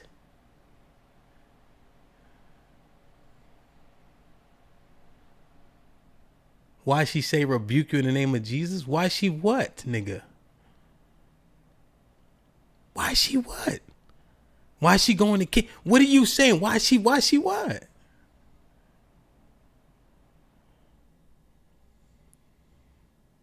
You're right. I need an answer to that. I need an answer to that. Yeah. Yeah, I need an answer to that. Yeah. And then help. Do that other part. If you had a choice, if you could pick who you vote, ask them. I swear to, just do it. Just do it. That can't, and then keep tally. That can't. It's you. I swear to God, look, I'm gonna do it. Then if you don't do it, I'm gonna do it. I'm gonna keep a tally and give it to you at the end of the show. All right. Slow down, man. What day you get down here? What day I get out here? Down here. Yeah, Thursday. I'm gonna be there Thursday morning. I bet. Trigger Michael. Come on, bro. Come on, man. What's popping? I also need a new firearm. And you sell them, right? Yeah. Is it black market or do I have to go through the system? Don't go through all the. I'm just asking, bro. You know what I'm saying? Like, is it gonna have paperwork or can I scratch the serial off? No comment. No comment. Jeez. So, hey, Mike, but I need something compact. So, let me know, and then I'll send the bread or I'll come see you, and then it usually always take me about 3 days. Like when the 30 minutes, I never get cleared. It take about 3 days. Oh yeah, you get deferred. I get deferred, yeah. So I'll come see you, let me know, and then I'll see you 3 days later. Mike, all right, let me ask this question, man. Cheek forcing it, you heard? Mm-hmm. What's the question again? If you had to pick between being a liberal to conservative, what side would you pick? That's the question? That's the question? Or fine, we'll go president. If you that was it Donald Trump versus Kamala, go do that. However we get to that point. Who would you vote for, Trigger Mike? Who would you vote for, Trigger Mike? Donald Trump. Who did you and who would you? Because these people are what may change their vote now. Right? Yeah, not Trigger Mike. Trigger Mike said it. But other people, because of how bad this motherfucker is and how terrible he is, they may change it. But who did you vote for? Donald and then Trump. Also, who would you vote for? Donald Trump and Donald Trump. All right, now when we start hearing more people, Hamp, that sound a little, that you were just like, okay, just ask them who do they vote for or who would they vote for? Mm-hmm. And you saying that we're going to see a pattern. You're going to see a lovely pattern. And when you do, you're going to have to ask why. Just like I did. I had to go, why is this the pattern? So what pattern are you talking about specifically? We'll figure it out when other Trump voters. Gotcha. But I think you did give the question. It's like, why would you ask the question without letting the person explain why? Oh, it doesn't matter why. It doesn't matter unless you have like a moral superiority complex or something. It's not. It has. What does that have to do with anything? I'm just saying. There's a why pattern. would you ask the question Hey, Devin's here. Devin, who did you vote for, or who would you vote for? Yeah, no, I'm saying and try to. No, wait. Let's go ahead and get to Devin. There's not a thick head. Come on. All right, hold on. Good morning, Devin. What'd he say? He said Trump and Trump. You said he voted for, or he said he voted for Trump and Trump twice. All right. Okay. Let's see who went fantastic. All right, but wait. All right, let me see if I could. Mr. Williams just said it. Let me see if I can play devil's advocate. You know what? Nah, I'm gonna chill. Look, I voted for Kamala. Yeah, do it. I ain't gonna hold you, bro. I couldn't see voting for Kamala. That shit don't really make sense to me either, though. I ain't gonna lie. Like, I was gonna vote for anybody besides. Him. I don't care what y'all are saying now, right? If anybody could be better than Trump right now, a rock with a mustache and 2 ears would be much better of a president than this current person. Oh, and let me clarify this, because I understand what Chico was saying. I was saying I'm conservative in my thinking, like traditional. Yeah. Not that I am a conservative as it pertains to like policies and politics. That's different, right? Total and perfectly understandable and fine. But just keep doing the thought experiment. See who else come up here. See what they say, and then see how they talk. That's it. And then see if you spot a pattern. It can't be. But just see. And because if Fantastic come up here, just see who he voted for. And see, just do the same thing. Just pay attention. And of course, because they do it to me, right? I'm already the liberal, left-leaning, feminist, blue hair guy. That's fine. Although me and you know me. You see? Right. Right, him. You see? That's fine. I am totally willing to accept all of that because that shit don't bother me. Mm-hmm. But what you'll find out is the more and more weird shit gets said, you should just start asking these questions. Yeah, I can see it. The moral superiority that's leaking out. Yeah, it's wild too. But they don't want to ask us why. Yeah, we're just waiting for the questions to come out. We're not going to sit there and name call. And here's the crazy part. This is the crazy part. You already said why, Mike. We already. No. What I'll say. No, let him go. Did I make a moral superiority? No. What I'll say to it is that I can't believe, because it's actually stereotypical, right? Mm-hmm. It's that all black people think alike, or in Cheeky's case, he thinks I'm as emotional about the political process as he is. I'm not. And that's why I'm able to vote one way or the other. Y'all get really emotional about this shit. I got like 4 basic tenets. Who's doing what for veterans? Who's more likely to decrease property tax? Like, my stuff is very pragmatic, bro. And here's a crazy thing I'll tell you, because you said I didn't vote for Trump twice. You said twice and twice. You said who did I vote for and who would I vote for if I had the choice right now. So it would be Trump and Trump. But this is the reason why. I traditionally have voted Democrat my entire life. Democrats have issued more legislation for veterans throughout history than Republicans have. But in the last 12 years, they just don't talk about them no more, which forced me and a bunch of other veterans to Trump's side. They're the only ones talking about it now, right? So that's just giving you one example of why I'm expecting the Democrats to do something, but they completely abdicated the role that they played in veterans' lives to go to women, to go to LGBT, which is why we can no longer see ourselves represented in that party. All right, it's not emotional. I just have to clarify. I just got to make sure I clarify this. Okay. You make sure because I know you listen well. Did I ever say moral superior? I just said listen. No, we're talking. What they say. We're talking about how you acting. Hold on, David. Goddamn. You never said that you did. Damn, David. Goddamn, twin. Goddamn, sorrow twin. No, because you're wasting time just to try to manipulate the situation. He's saying, Devin, he never said that. He never. We know he didn't say that. We're saying the way he's speaking. We accused him of being more. We know what he didn't say. We were saying what he's implying. For him to say and try to baseline the conversation to say something is wrong with you if you vote these way and we notice these patterns, he's already implying that he's morally superior than the people that voted for Donald Trump.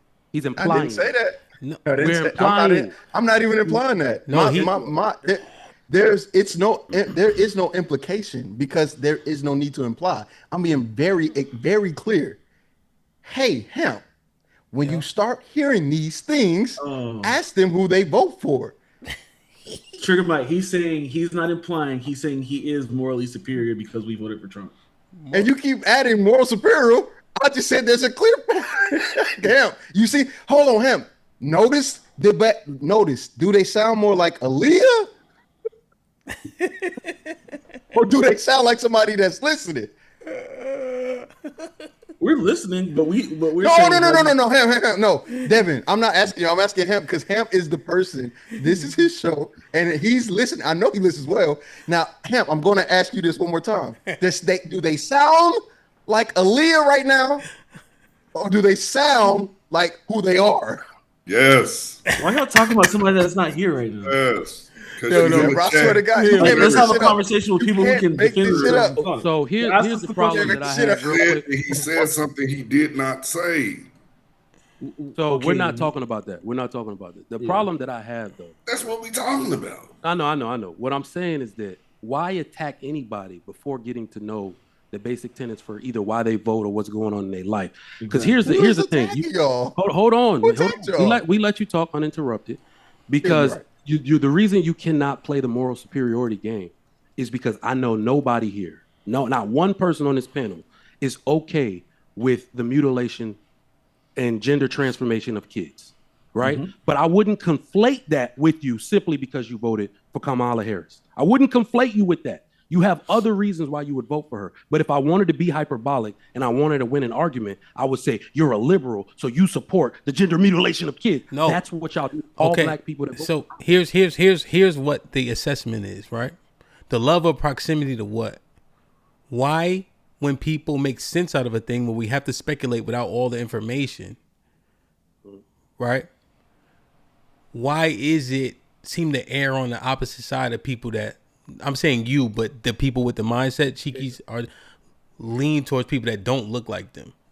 Why is the benefit of the doubt given opposite of the people that look like them when it's time to speculate before we have the details? He's saying that will there be a pattern in that line of thinking? Yeah, I don't know what. No, I have pushback on that. To me, I can't vote for none of. I can't vote for no. How do I say it? Do it? Biblically speaking, I'm not voting for no white man ever. Mm-hmm.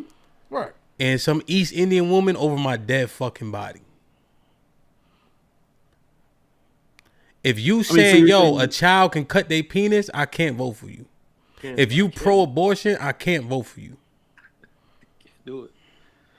Just flat out. That's how I look at like that shit like that. Like, it's pretty straightforward to me. Yeah, me too. But go ahead. Push back on what you want to push back on, Paul. Oh, no. I was just asking, based off that, and it seems like there'd be something that you couldn't vote for on both sides, and I respect that being objective. Are you saying that you just wouldn't vote, period? Yeah. I'm exercising my right to not vote, period. Okay. And which is why, and we've had this conversation before, which is why I said you don't lean either side. Now, these people have taken action, and all I'm saying is notice a pattern. When we start having conversations and you have a modus operandi, they do as well. All I'm doing is saying I've noticed a pattern. I didn't say moral grandstand. I didn't say they're wrong for it. I didn't say I'm better than them. All I said is there's a pattern. Once you identify step one of the pattern, then you get to why. Didn't I say that earlier too? Yeah. Okay, so it's not like I'm doing anything or implying anything. I'm being very straightforward. I'm not passive aggressive. I'm just me. I'm regular aggressive, and I will directly tell you what I'm thinking. Hamp, let's get back to the topic of the conversation, see how it goes, and see if you notice a pattern. But I do like. That's it. Yeah. Just analyze, because I know you're an analytical thinker, right? From football to business, to children, to morals, ethics, scripture, whether it be the fucking New Old Testament or fucking Muslim shit, you're going to pay attention. I'm just asking you to pay attention. That's it. Everybody else can do whatever they want to do. They can get offended or whatever, or think what they want to think. My messaging is clear to the person I care to hear it from. And if you don't get it, you're not listening. If you don't understand, that ain't my fucking problem. based let's off have a conversation. Let's just see how it goes. So based off what Trigger Mike said, what would be? You said based off what he said his reasons were. What's your analysis based off what you were trying to presuppose before he answered? I'm not presupposing anything because that had nothing to do with this topic of conversation. Okay, well, what do you think about Trigger Mike's answer? No reason. I don't care. I don't care about his answer because that's none of the show. Let's talk about the show. Devin, oh, you never seem to ever do that. Why is it that you notice a pattern? You never seem to stay on topic. Nigga. You're being disingenuous right now. You asked him a specific question. You wanted to analyze why he thinks a certain way. He gave you an answer, and I just wanted to ask you, what did you think about his answer? Then all of a sudden, we don't want to talk about that no more. Let's just move it on. Hamp, from the very beginning, he started talking about things that had nothing to do with the show. Oh my I said, God. in relation never to mind. the show.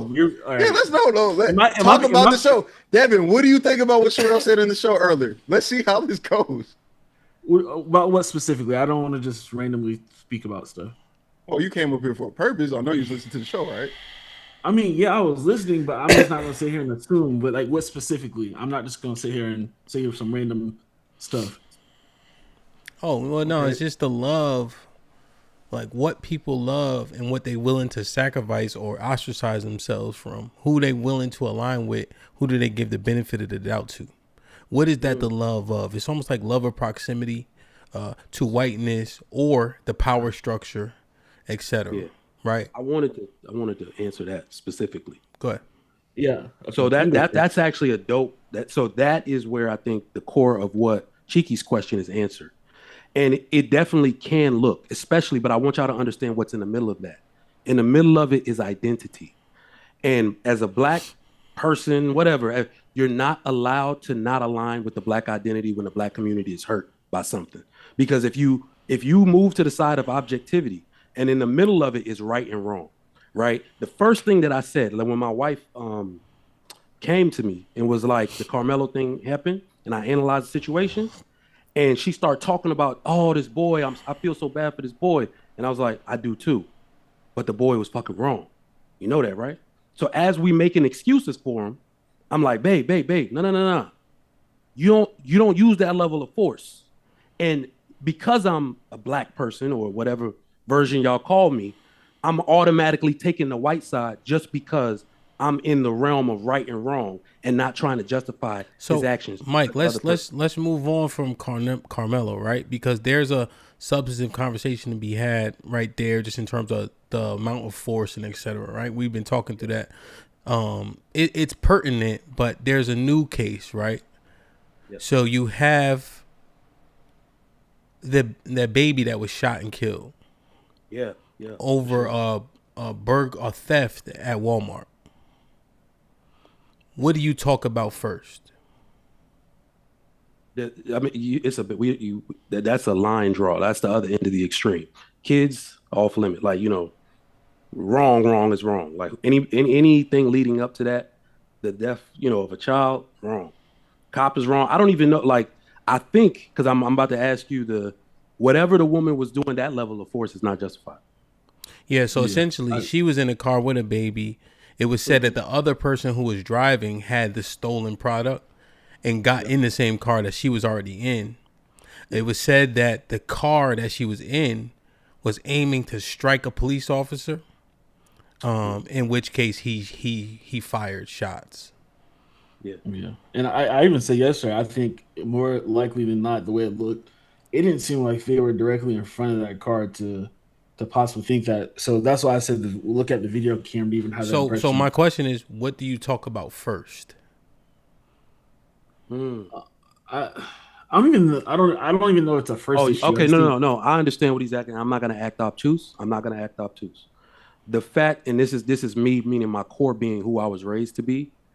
The fact that it's the person stealing, whoever caused the situation, that's where I always drift to first. That baby, when you in jail sitting in that cell because you got locked up, and I'm coming down as the father or somebody, interested party who for the baby, I'm blaming the person who caused the situation to happen. That's where I go to. Black, white, Indian, it don't matter. Why did you do X thing? Because now the baby's dead. That's where I go to, because really for me, it's always on the right and wrong side. The cop is screwed, right? I don't like the cop either. What I'm saying, that's where you ask the direct question. That's where I'm going to first. If your actions were not as such, the baby would not be dead. That's the person I go to first. Yeah, and I second that, because every time I got in trouble, whether it was, somebody else was doing something, even if I was in a group of people and everybody else was doing it and I was just around, even if I didn't really do nothing to participate, the fact that I was around it or whatever, I was getting in trouble as an individual of like, why'd you do that? My parents didn't go, oh, I blame everybody else or whatever. Or like my mother being in the school system, they always, come blaming the teacher, but at the same time, you're not, reining your kid in. You never hold your kid accountable for them because you want to blame everybody around the system. And I think you always got to start with like you as an individual, the person that is the catalyst in the situation. And then that doesn't stop you from being objective and saying, I think from my perspective right now, I think like Trick Mike said, I think that cop is going to be charged. I think he's going to be charged. But do you think he should? Because y'all doing exactly what me. Yeah, I think he should be charged. Like I'm not like making this some weird thing. You can't understand what I'm saying. Yes, I think he should be charged. Yeah, yes, because if it like when the use of force thing is what we're talking about, it's like, was that even? Look at the result of what happened, and then for somebody stealing something, you already know that's not enough ground to shoot. And the thing is, I think they're trained that they can. That's the thing is like. Are you guys saying then that she got the baby shot? Because two things can be true at the same. Wait, I'm sorry. You said the person driving. The she is the person that stole something. Yeah. Yes. Two things can be true at the same time. No. I'm asking a question. Yeah. She got the baby shot. Yes. As a father, that's how I have to look at everything. Your actions, which were wrong, ended up in someone else doing something wrong that led to the most catastrophic outcome. It's the snowball effect. Yep.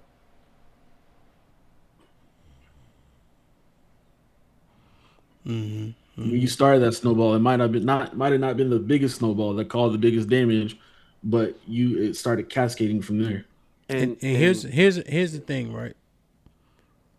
When you are in the authority in a leadership role, in a leadership position, right, and you have to take control of a situation, that I don't understand, like how we conclude, right? You're making decisions, right, to discharge that weapon. We're saying there's a snowball effect of a person stealing a nominal object. And in order to apprehend that person, you use your gun. When you juxtapose, he's fucked up for using the knife. Wrong and wrong. The blame, though, right?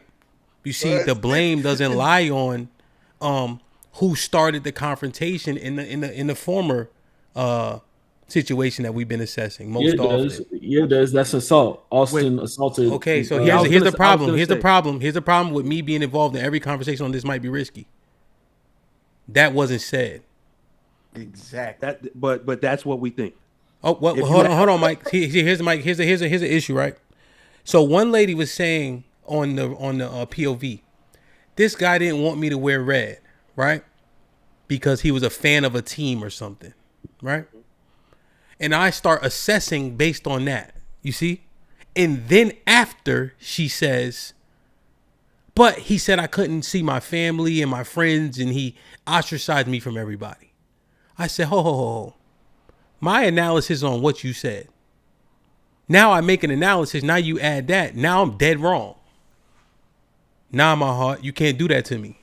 I'm going off of what you've been saying. If you would have finished that sentence, I would have made a different analysis. You see, so you can't do that now, right? So I got what you're saying. Just real quick, Cheeky, because I'm the one, I guess, on trial here.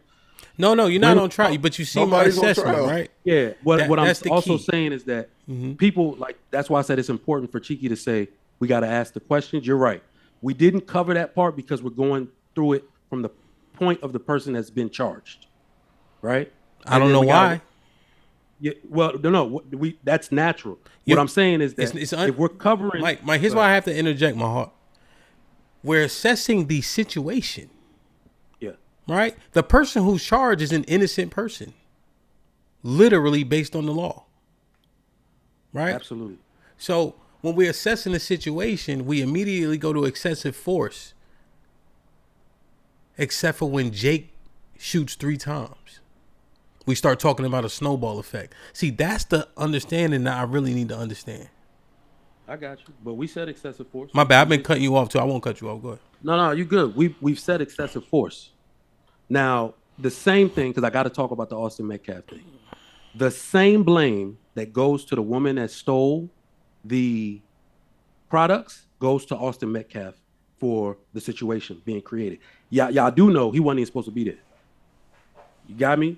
And if we ask the question and not just try to win arguments, that's where I'm at with it, or 100% of the time. He was suspended from school, was he not? I don't know.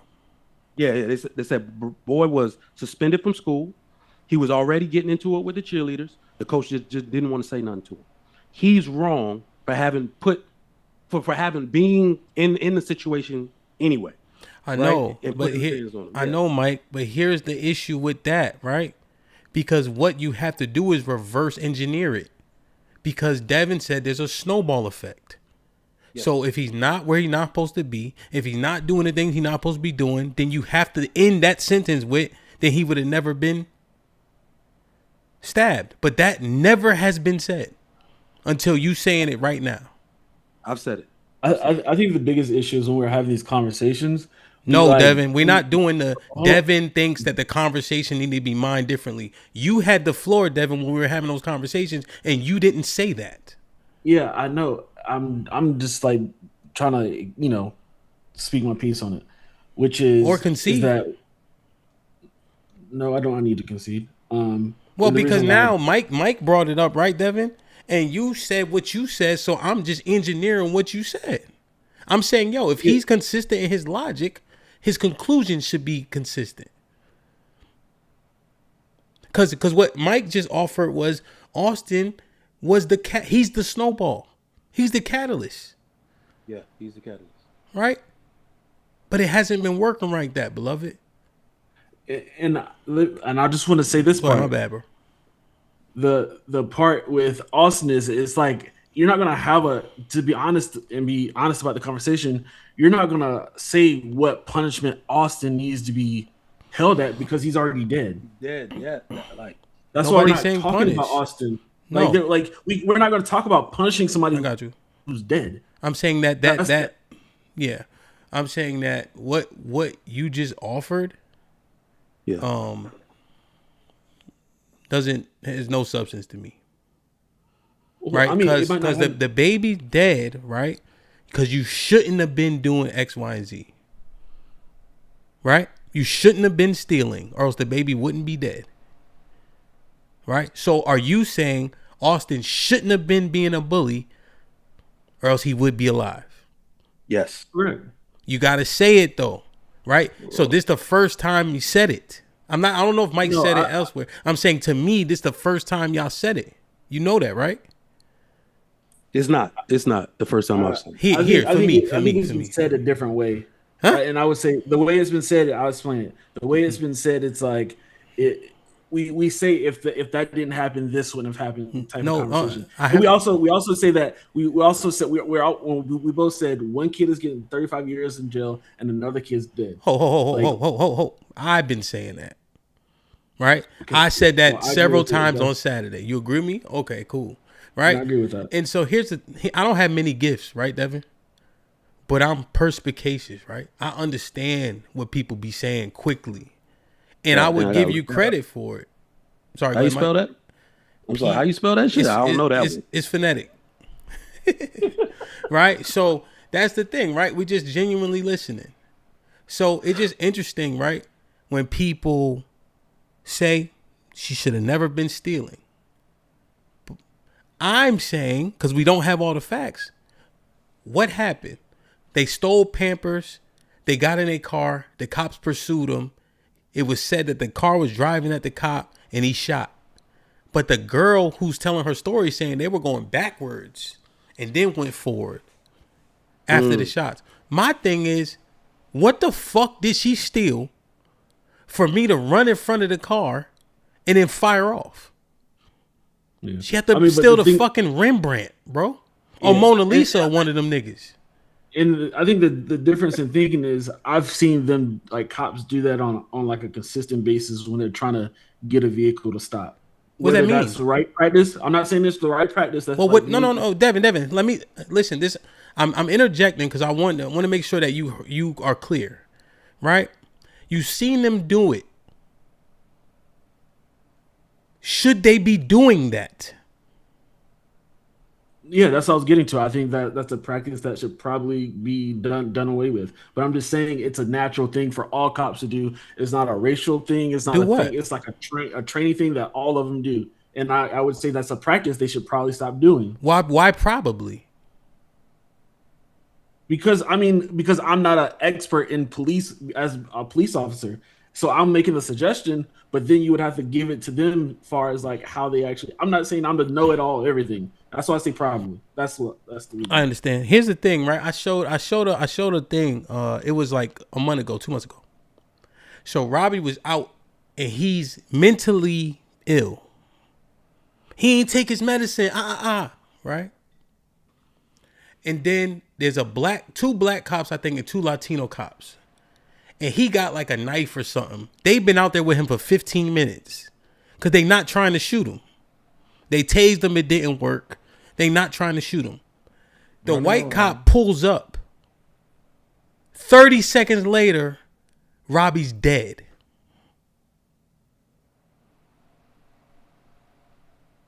The clip I just pulled up, Devin, was a dude who was an ex-white supremacist. And he said, no, don't put the swastika on your neck anymore. No, don't shave your head. Because if you don't, you can't infiltrate. Because if you do, you can't infiltrate. You know? And if we know black people are perceived a particular way and we know we don't have the monopoly on violence, what's the why behind it? So I'm asking everybody, why start shooting for petty theft? It's unjustified. It's unjustified. And I'll just say real quick, because you ask a very go ahead, Mike. My bad. A poignant question that makes like somebody think, right? And you said something yesterday. I was just listening. You was like, you hate Ben Crump and these motherfuckers, right? I hate them. And I explained to my wife why. I hate them too. When every single thing happens and you're trying to. Damn, I hate him, Mike. I hate these motherfuckers. Every time they come out, like I'm gonna be honest, it's them type of dudes that's responsible for the overconviction of Carmelo. But that's another story. Because what they do is they polarize everything to the race aspect, which is forces people to choose sides. Right? So staying objective is now technically wrong. Right? And even in this case, that's exactly what they're doing. So when you see like us trying to at least kind of remain objective, people have already chosen a side. Yeah. Right? 100%. So it's like, so when you're saying why does X thing happen? Sorry, my doorbell. Mike. Oh, go ahead, Mike. Well, I'll say it again. I agree. It's not racial, right? To me, it's policing. Right? There were black cops out there too. And after the shots were fired, they all start running to their cars. Right? It's the perception of black people, right? It's what's okay. It's the value of life. Yeah. It looked like it was the black guy cop that did the most shooting at everybody, if I'm wrong. I think it's the white. I don't know. I gotta relook at it. I gotta relook at it. Right, but I just wonder. Right, when we're speculating, and there's benefit of the doubt or grace, why is it the opposite side? What's considered opposite? Well, like it airs on the grace side for the people who don't look like the men speaking. Because remember, Devin, it's a speculative as part of it, right? We're going off of what little we know, so we're making a speculation. You know, my thing is, why are you shooting right there? Like it doesn't make sense. Why do you put yourself in front of a car and then say, oh, I had to shoot because they... Well, if you know somebody ran off to get away, what the fuck you think is next? Driving straight. So who puts themselves in... Like, it doesn't... You can manufacture a reason. I got arrested one time, right? And I wasn't resisting, but I'm kind of like heavy and shit, right? They trying to move me. You know what he say? Stop resisting. I say, I ain't doing shit. But I did this, Devin. I ain't doing shit. Oh! Right? And now you manufacture a reason to try to like slam me and shit.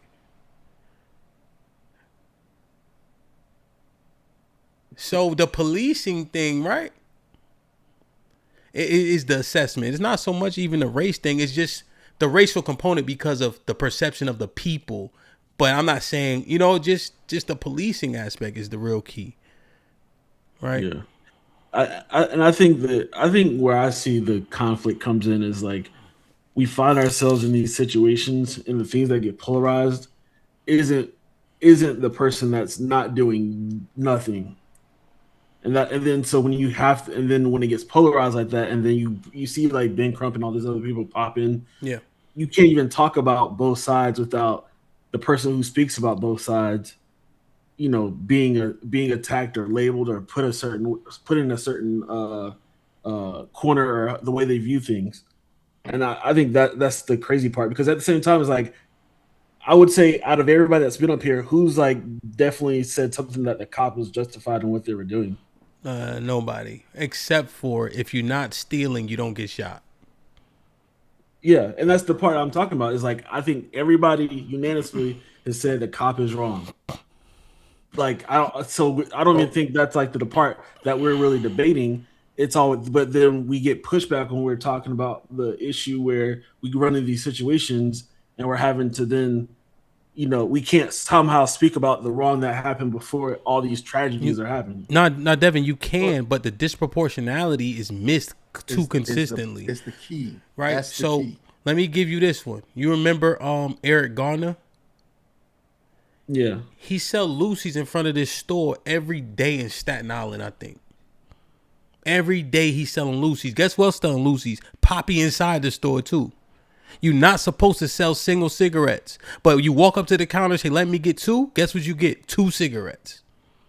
Right? Eric Garner selling Lucy's.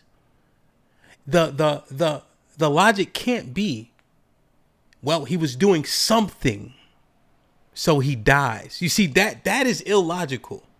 Because the something can anything. So if I'm jaywalking, well, you shouldn't have been jaywalking. Like, how logical is that, though? You see? So this is a.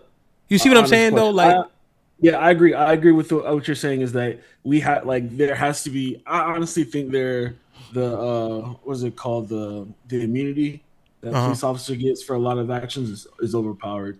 I highly think that.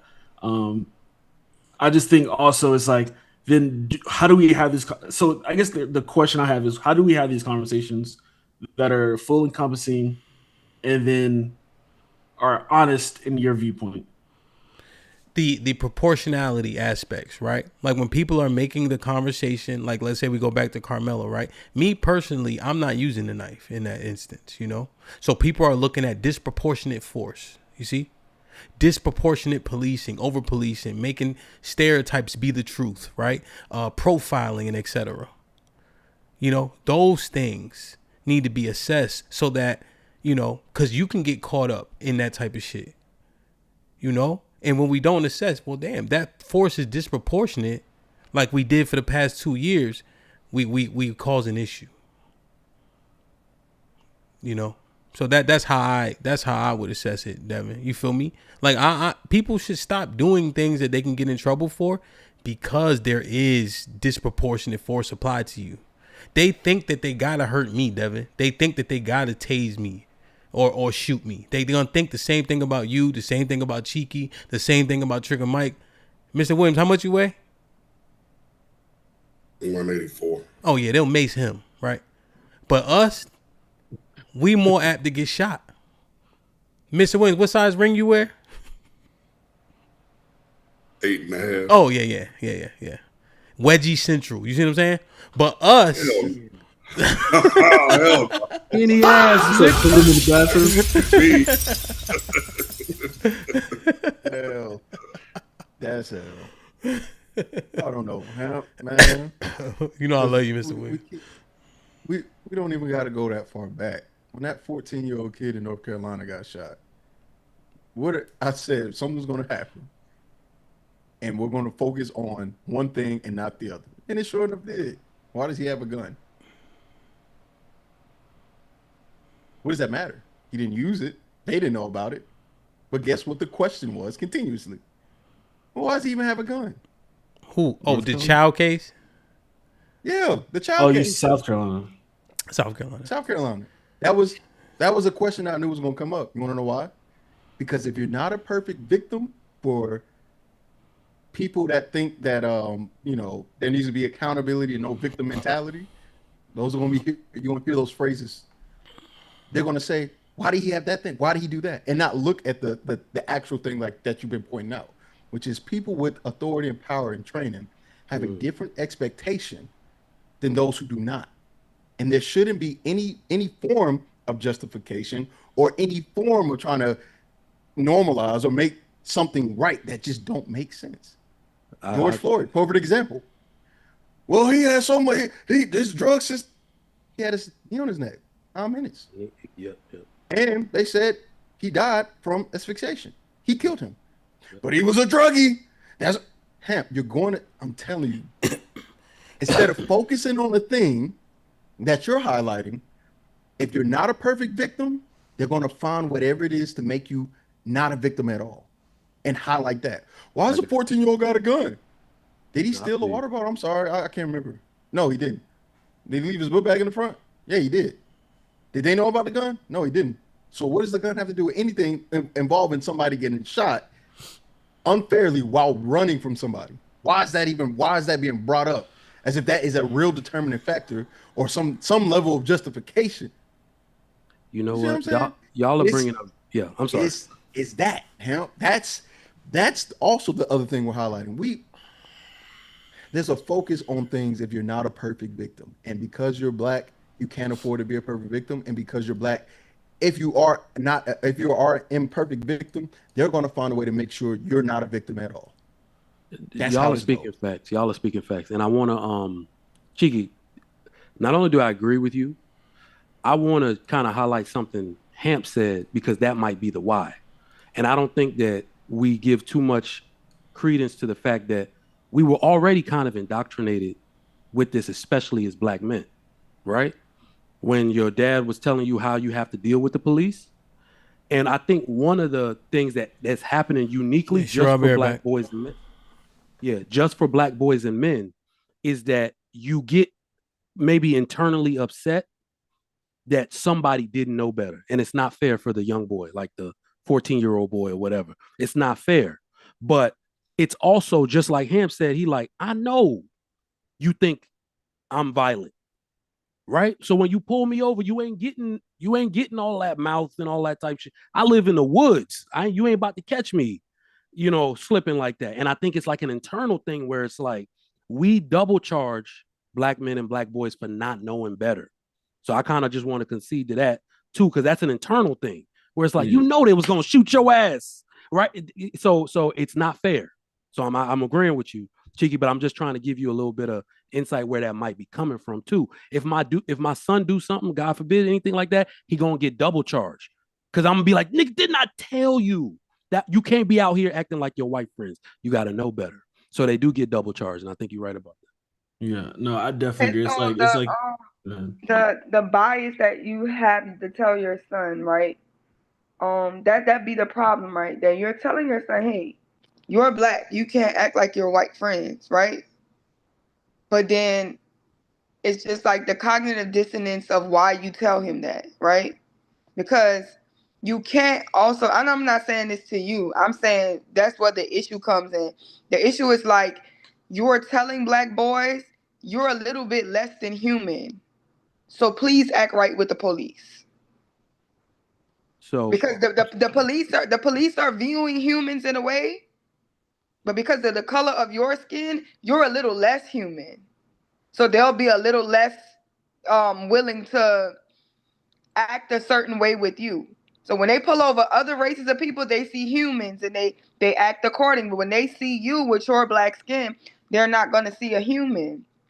No, I can't agree with that. Yeah, so sure, yeah. It's not saying that it's not saying you can't act like your white friends. You're saying you can't be a human because you're less than that to the police. So my only rebuttal to that is that you said it was due to cognitive dissonance. I say it's due to reality and what we keep seeing every day, even in these cases that we're talking about. No, I'm not saying that's due to cognition. I'm saying people that have cognitive dissonance, they'll be able to say we have to act different by the police, and then those same people will be like racism doesn't exist. No. So yeah, I got what you're saying. Whole bias. I got what you're saying. So, but remember this. Remember when we say things like the media paints us in a negative light? I've heard everybody kind of use that. So if you're going to be, how can you be a black person and not be aware of that? That's what I mean. So it's like, I'm telling my son this because it's the reality that he might confront, and I got to prepare him for that. You might be subject to people's prejudices, and this is something that's very deep-seated. In America, we call it racism because everybody's different colors. But if you're going to experience the same thing in Africa, you're going to experience the same thing in China, it's just going to be prejudice. It's going to be classism. It's going to be sexism, right? So here, I'm just saying people have preconceived notions about you and how you might behave. You are to behave the way I taught you to behave and never live up to anybody's negative assumption of you. That is not him telling him to be subhuman. Everywhere we go, we got to act like when in Rome, you know what I mean? Type stuff. When in Rome, behave like a Roman type stuff. I have no idea how anybody is going to perceive you, but you will never act substandard and live up to their negative expectations. That's my message. Yeah, no, I think that's a great point because I think we are kind of blind to our own individual lived experience as a group of people, that we don't see that other people deal with it in a certain different ways. Like if you're just like in like the white communities, if you're a poor white person going into a rich group, they're still going to look at you weird or sideways because you might not act the same way. You might not dress the same way. So you're going to be viewed differently. So I'm pretty sure they're telling them also, don't make me look like a fool going into these people's houses because, because of they live a different life. And I give another example. If we get pulled over by the cops and I'm with my buddy and he starts talking sideways to the cops and we somehow get let go, I'm going in on his ass. Like I'm cussing him out fat and stupid because because we know his actions, whether it was not illegal because he has his First Amendment rights, whatever, to say whatever he wants to, it could have escalated the situation to something it didn't have to be. Well, speaking as a father with multiple boys, multiple sons, I've never made them feel like a second-class citizen. But we do have a strike being a black man. It's just what it is. It's been happening when our parents was born. So we have to prepare them for what might happen. So it's to act accordingly. Hey, you might have to be better. Use what you were raised with. Yes, sir. No, sir. Yes, ma'am. No, ma'am. That'll get you back home safely, hopefully. It depends on the cop if he really wants to be an asshole. That doesn't mean he has to be. No, he's going to be better. So doing that and doing what you're supposed to do, no, you just make them better than what the fuck they are. We can't say that's teaching them to be less than. That's just giving bad information right there. No, your ass is supposed to come home when you get behind the vehicle. That's not bad information. Y'all are saying we're not sitting in first class, but that doesn't mean we're in second class. Actually, you was talking about the police pulling us over. And actually, it does. Actually, you're teaching them that you're below the status of a white person. No, they're not. So if you're saying you can't act like white people act, you have to be better than somebody to be deemed as human. You're acknowledging that there's people who don't deem you as human. So you have to shuck and jive. You have to go twice as harder. This is the culture that y'all say. And That's just 100% proof that black people do that. That's how black people train their kids. The point is, y'all can acknowledge that, but then say racism doesn't exist. So why do black people have to be better? So why do you have to be? I don't know. Yeah, I don't know. I don't all know. of this To extra stuff? clarify, hold on. never To said clarify, that. Sherelle is when she's saying y'all, she's not meaning you, Mr. Williams. No, we She's know, but I Well, still. Mr. Williams, no, but Mr. Williams is saying, I never said that. I'm just clarifying. She's not talking about you specifically, Mr. Williams. But I will say this too: nobody deserves an excuse, but some people get the benefit of the doubt. And the reason I'll say, Sherelle, I think what me and Mr. Williams are saying that you might not be fully understanding is that we have a standard for our sons. And if you are out here trying to lobby to have the same excuse as a white person in a situation where you might be the only black person, you violating my standards. I did that once as a kid where I got in trouble for something and I'm like, but Brandon and my dad slapped the shit out of me because he never taught me to do that. Right? Why are you trying to get an excuse and not get caught when you violated my standards? My son does not get an excuse from me to act like a white person who gets the benefit of the doubt within their community. So it's not actually that we want our sons or telling our sons that they are substandard to white. We are telling them that their standard is higher than whites. That's actually what we're telling them. I don't care. In this white school, in this white subdivision, don't be mad when white people get the benefit of the doubt. Because guess who gets the benefit of the doubt in the black community? If black people want more job opportunities, guess who's gonna hire them? Black firms, right? We get the benefit of the doubt in our own community. You ain't never seen a black sneaker store in Chinatown. Guess who get the benefit of the doubt there? Chinese people, right? So that's what I'm saying is that in their area, when in Rome, you act like the way I told you to act because you only getting the benefit of the doubt around me. You're never gonna behave like a substandard human to pretend like you got an excuse around those people. And that's what okay. So, but you switched it to business. What neighborhood has only their race demographic of policing it? Chinatown. So there's so no other race of cops are in Chinatown? They have they literally hire in Houston, Chinatown, and these areas. We have a Chinatown in New Orleans, and the cops are black because they live in a predominantly black. Saying, if they wanted them, if they wanted to hire, it's a lot of black cops in NOPD. You know what? You're right. I can see. We just found out that black people per capita are the most cops for their race, like more than 100 times more than Asians. They're not. But if there's Asians here, the Asians aren't the majority. This is a majority black city. Mm-hmm. So yeah, that means that there's not gonna just put Asians to police their community. Just like not only black cops police black communities, or not only white cops police white communities, right? So it's a difference when you're saying business, but it's you can be stopped by a white cop no matter what neighborhood you're in. If that's the case, right? Because you're saying my kids don't act like you don't be acting like your white friends. You don't be acting like your white friends because you know. And then but pretty much what they said, don't be acting like your white. You ain't white. Yeah, and it's like don't be acting like your white friends because you're not going to receive as much grace. That's the thing. It's like to even put that in context, it's like don't act like your white friends because they're probably doing something stupid and you're not going to get the benefit of doubt with them.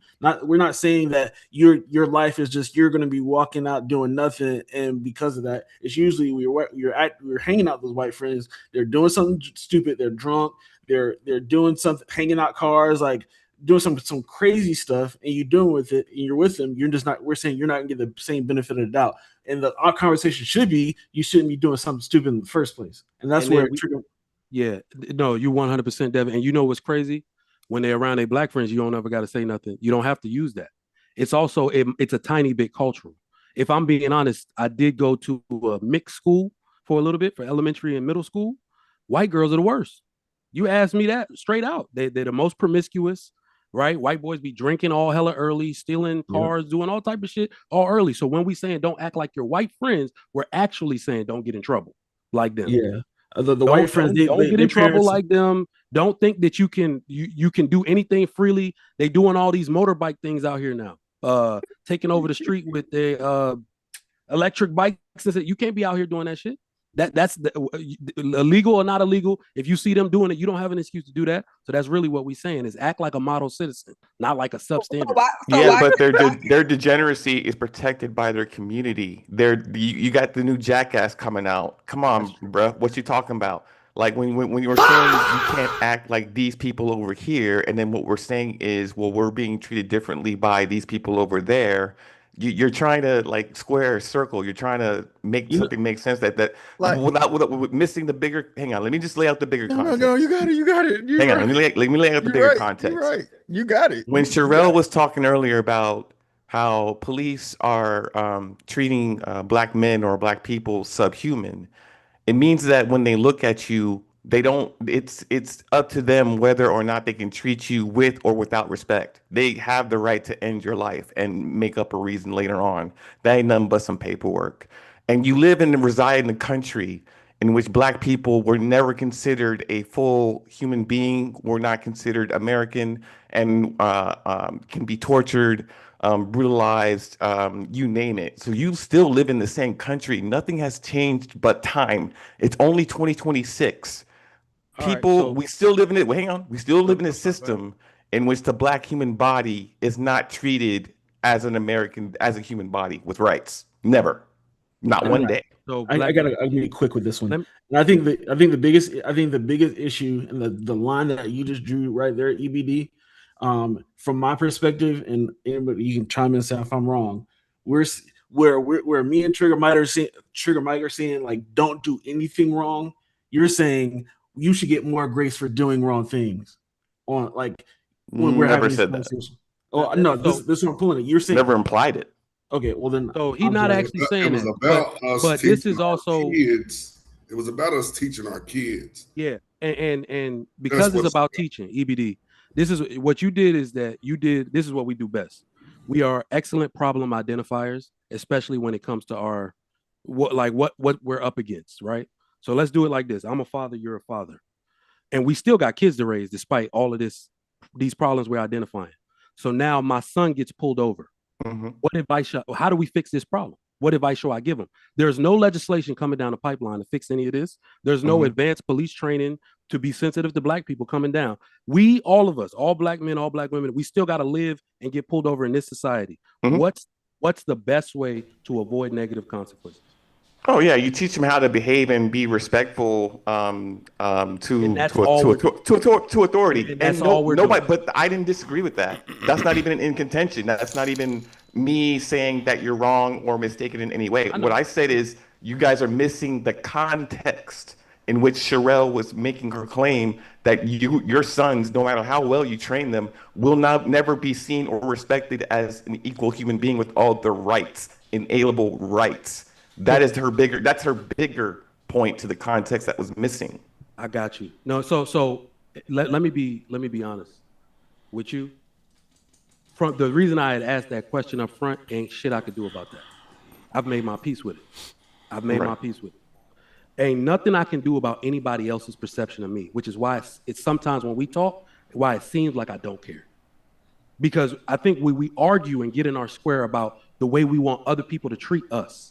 And I really don't give a fuck. Like I worry about the way I treat other people, and I expect that respect be given back to me. And if we're gonna be real, just like Fantastic did on the panel like months ago, most people actually do have respectful people have respectful transactions, even within America and even with the police. It's just that these outliers, we're trying to figure out a way to better preserve life of black people when these particular situations happen, right? That cop should not have shot in that goddamn car. That type of stuff. That's where we get into the weeds with it, right? So well, I don't understand why we call them outliers when this is common practice in how they're trained. They're trained to see black people this way from the beginning. If it were different and the police were an organization that only pursued criminals and crime, our prison system, our federal system, our sentencing system will look completely different. Because the campus culture of rape and all that, and all of these sexual assault crimes will be prosecuted because they're crimes, and the criminals who do it will be locked up and will be held accountable. And we don't have that culture today. We have Eric Garner dead for selling Lucy cigarettes. We have Ahmaud Arbery, like we had so many people dead for doing human things, ordinary human things, and then we're having a conversation about our sons and daughters having to be extra special and careful in a society which never respects them in the first place, especially when it comes to law enforcement and policing. Not saying that you shouldn't teach your children how to be better. I'm just saying. Go ahead, Mr. Go ahead, Mr. Williams. To be better. In 2 years, I'm gonna have a damn grandchild that's gonna be driving. 2 of them, boy and a girl, and I'm gonna teach them the way I taught my sons. You automatically got a strike because you're black. That doesn't mean you're inferior. They actually scared of us. So that's why we have to teach them to be better, because they scared of us. They're fearful of us. Guys, well, let me just 1 minute. Let me dig deeper into that. Afraid of what? Wait. Like, why are they afraid of children who are behind the wheel of a car?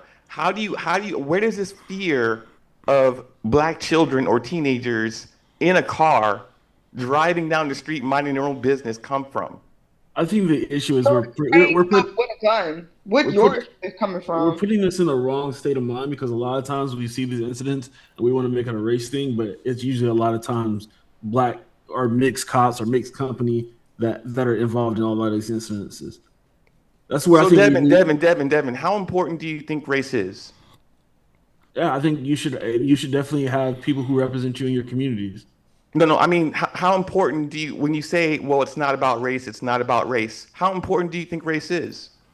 I think race is, as an overall arching thing, is important, but I think a lot of times you see a lot of these issues, like just the issue that we saw with the thing, that one of the cops that was shooting was a black cop.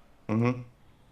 So was he being racist, or was he just trained? The training that needs to be happening needs to be revamped. So let me give wait. Go ahead. Clarification. Yeah. It wasn't said that all the cops were shooting, though. It was the cop who said he was about to get hit. That was said to have about to get hit was shooting. But there were other cops out there, yes. The reason why, because Devin, it's a policing matter, right? However, the component to how people are being policed is their race. See, that's why it's kind of, it's right there, because if we're saying we have to train our kids up to be more, it's because of how black people are seen. Mm-hmm. So that would be I'm done. Go ahead. Sorry. So I'll actually tell you, and this is probably the most liberal position that I have, so y'all better enjoy it while it lasts.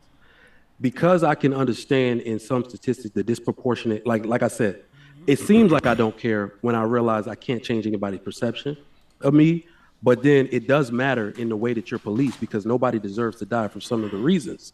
And then I also know, as somebody who trains, military people, not cops specifically, but most of these people that are going to these academies, they're never gonna train to the level me and my boys train, right? To have discernment, whether to pick up the taser, all that type of stuff. I've actually been on record saying cops should not police neighborhoods with lethal weapons. I'm 100% in favor of cops not having the ability to kill somebody because of this disproportionate, because it's almost as if the way the police union is set up, the way the department and the city have to protect themselves, of course they're going to take the cop side. They're going to look for a reason. Can't nobody be paying out $20 million every time these things happen. And so in that case, you need to make it very hard, meaning only a special operations unit or SWAT should be coming out with any type of lethal weaponry. They made these, the company is called Burnup. They made those trying to market it to cops like, you could completely disorient somebody. Y'all remember the Bad Boys movie where he shot the dude and he had that big ass lump on his head? Those projectiles are coming out so fast, it might as well have gone through your body, right? I'm 100% in favor of that. But the one thing that I promise you, I do care, but it seems like I don't, is because I know I cannot change anybody's perception of me. So I am 100% on board with them not having the ability to use lethal force on us. I'll say that. I understand your point, and I sympathize with it, Trigger Mike, but I think the issue is we have so many people in America that have guns, and I've seen them like literally just shoot at a cop that came up to their window. Like that, not say like that. Probably that situation. Not saying that all these situations like that, but those specific situations where somebody's like literally just dumped a mag at a cop, and you put them in a situation they don't have actual weapons on them. I think that's when you look at the situations in which that happens, that represents 0.00. You know what I mean? Like point blank walking up on a cop and shooting him. That's all actually less than 1%. And I said on their person. I hope I said that anyway. They should not have it on their person. They should have the projectile, the projectile gun, and the taser, all non-lethal. In their car, they already got the shotgun, an AR-15, and the hand. So it's like usually when it's a planned apprehension, or you have to put that stuff on because they call in APB out, person is armed and dangerous, then you put on your arms. That's how that works 99% of the time. So it actually can be done. Yeah, I think that's more like the European British model. That's how they do it over there. They have all their officers are unarmed, and when they when shots are fired, they send out a special unit who have firearms to deal with it. Yeah, but most of the people in Europe also don't have guns like we do in America. Oh no, they got they have a different perception of it. Knives. So I never understood it, and that's my liberal position too. Like no weapons, right? No firearms. Because and I only say that. Hang on, because I know it's about to go left or whatever the fuck's gonna go. Here's the thing though about personal protection. It's like you have a military, Army, Navy, Marine. You have all of the weapons, battleships, air Apaches, gunships, missiles, ICBMs. You have satellites, you have police, you have CIA, you have FBI, you have sheriffs, you have game wardens. You have all these people who are sworn to protect the citizenry with firearms, yet we still need to maintain personal protection of a firearm. And that just never really made sense to me. Like for me, the math ain't math logically. So, Devin, just to give you context, this is something that I don't speak on a lot, but it's something I've heavily researched on because I'm in the gun community. They would slap me for talking about this way. The reason why I say it is because when we talk about things that we can change, this is the only thing that we can change, is the ability to use lethal force. And this is the craziest stat you'll ever hear on this. In some regions, in most regions, it's 75%. In the best regions, it's 93% of officers have never fired their weapon in the line of duty. So even the scenarios we're talking about, that most of them have never even pulled from their holster. They only shoot to qualify, right? In my community, damn sure, they give you a card with their name on it. And it says, have a nice day on the back. Them people ain't drawing their guns for nothing, right? So that's why I'm saying, you know what? Even in this country where it seems like everybody got guns, there's 4 times as many guns as there are people in the United States of America, for those that don't know. That's to say most people do not use them in a criminal way at all. And they will never use them against police, nor see it. When I hand over my license to carry, when they pull me over, I got to hand over both, my license and my license to carry. They're not shook. They say, is a weapon in the car with you? Yeah, it's in the glove box. I'm sorry, not in the glove box, center console. Never put your gun in your glove box because your documents are in your glove box. It's in the center console, and they go about their business, right? They know I'm not going to shoot them, especially if I got a license to carry. So I really think we, as a society, should start moving toward that, because I will never think you can out-train somebody's prejudice. If that news and media cycle that we talking about out here in Houston is bad, Sherelle will tell you, every other day, it be the most niggly-looking person on there. I know white people commit crimes too. Why y'all showing these dudes robbery on FM 1960? Dude looking crazy. It's like the media is responsible for making everybody scared of us like that. And I don't know how to change that. I don't. Yeah. And I would say maybe I have a bias in the situation. Maybe I don't, but I acknowledge it. Is like my father, he retired as a police officer, and I've went to multiple funerals where they were just pulling over a vehicle and just got shot. Officer got shot. So I guess maybe that could be my bias, but I'm saying it a lot to acknowledge it. But I've had to, We don't do some. What? We don't do some. What do you mean? What did I say? Don't play that some game. So okay, what did I say? Bias is a majority or minority. What side you on? That's what y'all keep doing. Y'all keep doing this mic shit. Hold on, what did I say? I'm not trying to argue with you. What did I say? When you just said, well, I could be biased, I may not be biased. Which one is it? Are you biased or are you not? Okay, yeah, I'm biased because I've had friends. You know, they had kids, and I was friends with their kids, and it's more than one person. Like, you know, we're on like the 2 or 3 times when I was just growing up where people were shot pulling up to a vehicle. So Devin, can I ask you something? Like, if we lived in a normal city, or if those cops that got shot were living in a normal city and they didn't have firearms on them, that just wasn't a standard practice, and they were pulling over vehicles, you think any of them would really be shot? Say that one more time. Cops, as a standard practice, do not carry firearms, just in this hypothetical. In any city in the country, standard practice, they pull over vehicles all the time. You think any of them would really be shot?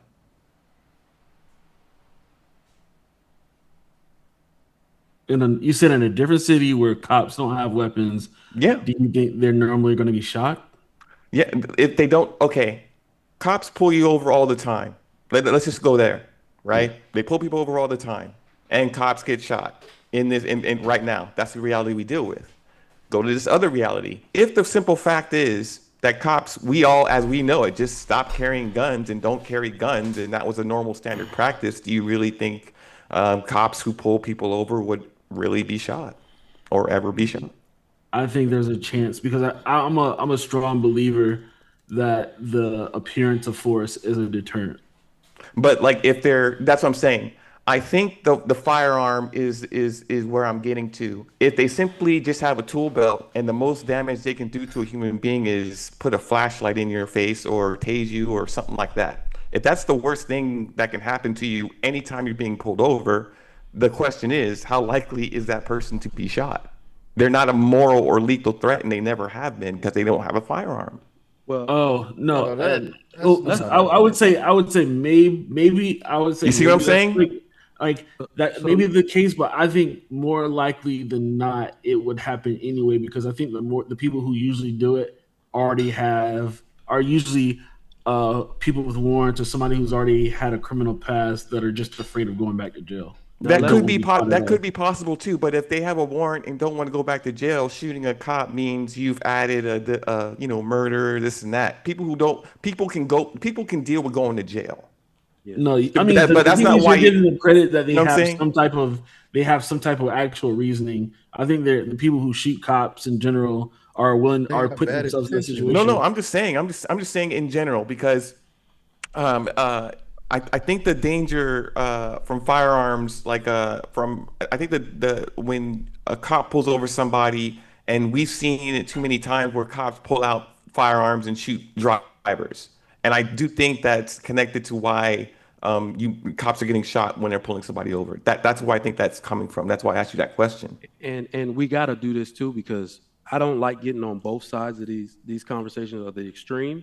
Because there's credibility in what Devin is saying, and you got to understand that's the pushback. If I ever started this conversation formally as like a governor or a mayor, there would be pushback from the cops, the wives of cops, and the children of cops. Because Devin said, I have been to funerals where my homie's dad got shot. You have to take that into consideration.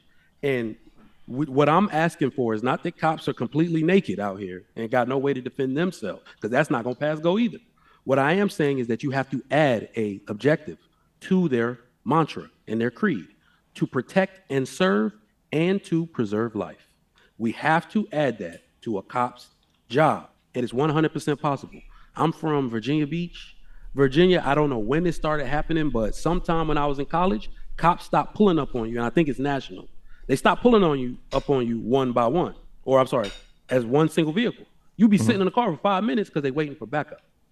Right? So in order to preserve life, cops will do what they always done and add protocol to it, right? Just like Devin said, they run plates, something doesn't come up, right? You got to bring the weapon out. You got to bring a lethal weapon out, right? Because those are the situations in which I've really watched over the years my own growth. You know, when cops really stopped giving me, and if you somebody running, any type of thing, I actually got this is one way around it. Once you got baby seats in the back, if you got to see how calm people behave once they assume what you got going on in life, I got stopped the same place like 6 times in 3 months, taking my kids to daycare. The cop, you know how they scale the car, kind of walk around? Yeah. Man, they see they baby seat, those baby seats in there, they drop their, how you doing today, sir? They drop their whole demeanor. I could have lit them up from there. So it's like, okay, well, if y'all are basically, everybody's stereotyping. I think that's a human thing. We use prejudice, stereotype, and bias to actually get through life on a day-to-day basis, right? Oh, sorry. I gotta go pay the grass guy. Y'all go ahead. Okay, no problem. But well, I liked what you were saying, but the problem is like we don't live in a society where these people who are sworn to protect to serve their state or to take an oath don't respect everyone equally when they're pulling people over. And I think that's where the conflict comes in. That's what gets people shot. Like if I know that that a cop is approaching me and I'm not doing anything wrong, then what is my proper behavior? Is it to relax and be in a relaxed state? Should I tense up? Should I get ready to drop my weapon? Is this a life or death conflict potentially? Like I don't like the fact that I live in a country where I have to have these burdens when I step outside of my house and other people typically don't on a day-to-day basis. Yeah. And I would say more times than not that you don't have to do that. But I just think we just do it as an extra precaution of the chance. Because ultimately, like we say that it doesn't take everybody to be racist or to come at you or to have that mindset. Like we could say that most, like I would say most cops or most people, whatever, aren't just like hardcore racist and hate like everybody, like on a large scale. But there could be that 1 or 2 people who's, like they said, decided not to do the Nazi tattoo, but that's their beliefs that's in that situation. And like they're just a part of everything as the people who are not that way and are doing their job because they love people, they love taking care of their community. So you put yourself to where if you ever come across that person, you can get out, you can get away from that, you can go away from that situation alive. Let me ask you something, Devin. Like a cop, a police officer, they're sworn to protect everyone in the community, right? To a certain extent. Does that also include respecting them as well? Everyone they come across? Yeah. Do most cops go around like respecting everyone equally? I would say probably not, because everybody's different. I mean, just like 51%, like all law enforcement in every city, every state, your common interaction, because the same cop that says hello while getting a bagel from whatever over here in unpleasant terms is acting like a complete dickhead or asshole to this person over here simply because he can. You see what I'm saying? Yeah. As a job, as a daily job. I would say more people than not that are police officer are respectful. I mean, the only issue I have with that is our statistical numbers don't prove it. I mean, the stops that we get encountered with for like walking or existing or standing still, I mean, while there are other crimes that are happening, 911, you're on hold, you're talking about a situation. How long does a typical response takes and for what? I mean, there are life or death situations and there are medical situations. I mean, it's just frustrating to me. Like when you call, let me put it this way.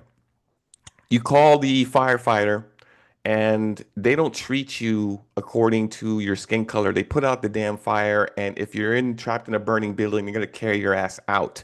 There is no real looking you up and down, talking about did you pay your bill or are you a low life? Let me check your license plate before I put out this fire. And EMT, if you're shot, stabbed, or hurt, if you're sick or need medical assistance, you call them and they come out there and they do what they need to do. They patch your ass up. They'll give you oxygen if you need it. They're there to save your life, and they don't size you up and down and see if you got any back warrants or bills, or try and look you and see if you're a gang member or not, or if you have a firearm or something. They come and do their jobs when they work for the state as professionals and they do it to everyone equally and they don't care about any of the circumstances that you're in or where you live. When it comes to a police officer, why is it that time after time after time after time, we have to go through this damn circus of rationalizing and explaining, well, you couldn't see his hand. Well, let's pause the video. You see that tire that was turned right there? Yeah, he was about to, she was about to get ran over by the, so therefore the cop has every reason to blow somebody's head off or to empty a clip or to do all of these demonstrable things that no standard human would really do given that situation. And that's what I get frustrated with. Only profession that works for the state that does that shit and gets away with it. Nazi tattoo and all. I think the reason why you analyze things because you can't just be objective. You can't just be like, all right, you can do whatever you want, and cops have their hands tied behind their back when they're doing a dangerous profession. I think I understand what you're saying, and then things you can say add more respect. Show up with some respect. How can I help you, sir? How can I serve you today, sir? How you doing, sir? What can I do for you, sir? What kind of trouble are you in, I agree with sir? that, but at the same time, as just as what you say, show respect. You can find countless videos where people like police officers just living, just standing there, and they got to deal with people just berating them, trying to attack them. Why? I feel like, but why? Why are we trying to? It ain't for no reason. It ain't for no reason, Devin. Why are we trying to normalize as if most cop interactions lead into some tragic situation? That's just not the case. Yeah, I agree with that. It doesn't. Most At cop Big interactions Dantha Brand between... donated $20 through Super Chat. We can strengthen our neighborhoods by building independent community safety networks. Taking charge of our own security in this way will require Black men to organize, lead, and protect. I don't want to, I'm not trying to overemphasize or even hyper focus on a section of cops when in most cop interactions, them niggas is just doing their job for the most part, right? It's just when the instances are deadly because we live in a country where race has always been a factor into everything, including for Black cops. I don't know why we act like Black people can't be racist. We had that one nigga, that old nigga that come up here showing his ass, and he Black as midnight. So I don't know what the hell. You can be Black and very anti whatever, but it's just we have to ask that question because that's literally that's what the history tells us. That's what we're finding out to this day. That's what the online community will say. That's what people in their household will say. You can't escape race. Race is always there. Like, there's nothing you can do about that, and it's always going to be that way because that's how this was founded and has continued to be. I don't know why we try to just dismiss it like objective. Well, objectively speaking, if it's a Black person that got shot and it's a white cop, there could be a racial element, objectively speaking, but there could not be. But we don't know. We don't have enough.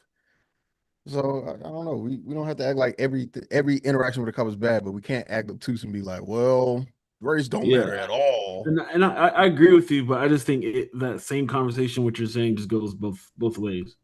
Not really.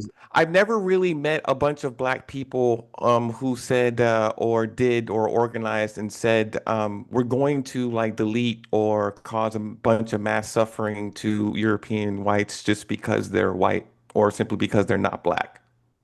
That conversation don't go both ways. Sorry. This is the thing is that we go hyperbolic. Like, we understand the history, but like the statements you're saying doesn't find an equilibrium. All it does is find like an extreme motion that doesn't solve an actual problem. Well, our condition is extreme. When you can be shot by a police officer and have it be regular schmegular because all it is paperwork, that is extreme. Yeah, but Devin, again, I mean not Devin, but in a EVD is cops have extreme jobs. Like their jobs are very extreme. Why would I give anybody the upper hand on the authority on the inactive enforcement? Like, why would I do that? Like, what do you mean? Like, for example, if you're saying cops shouldn't have any lethal weapons or have a gun or whatever the case, but criminals who we their intent is to be a criminal, right? To what degree is varying. Why would I ask somebody to fulfill that job without any form of protection besides a non-lethal, limited range? Like these men don't have these men don't have like tasers that shoot 25,000 yards. So That we were thing talking only about. goes so far, and if you up it on me and I got a taser, I'm SOL. Why would I got you. we want to do that?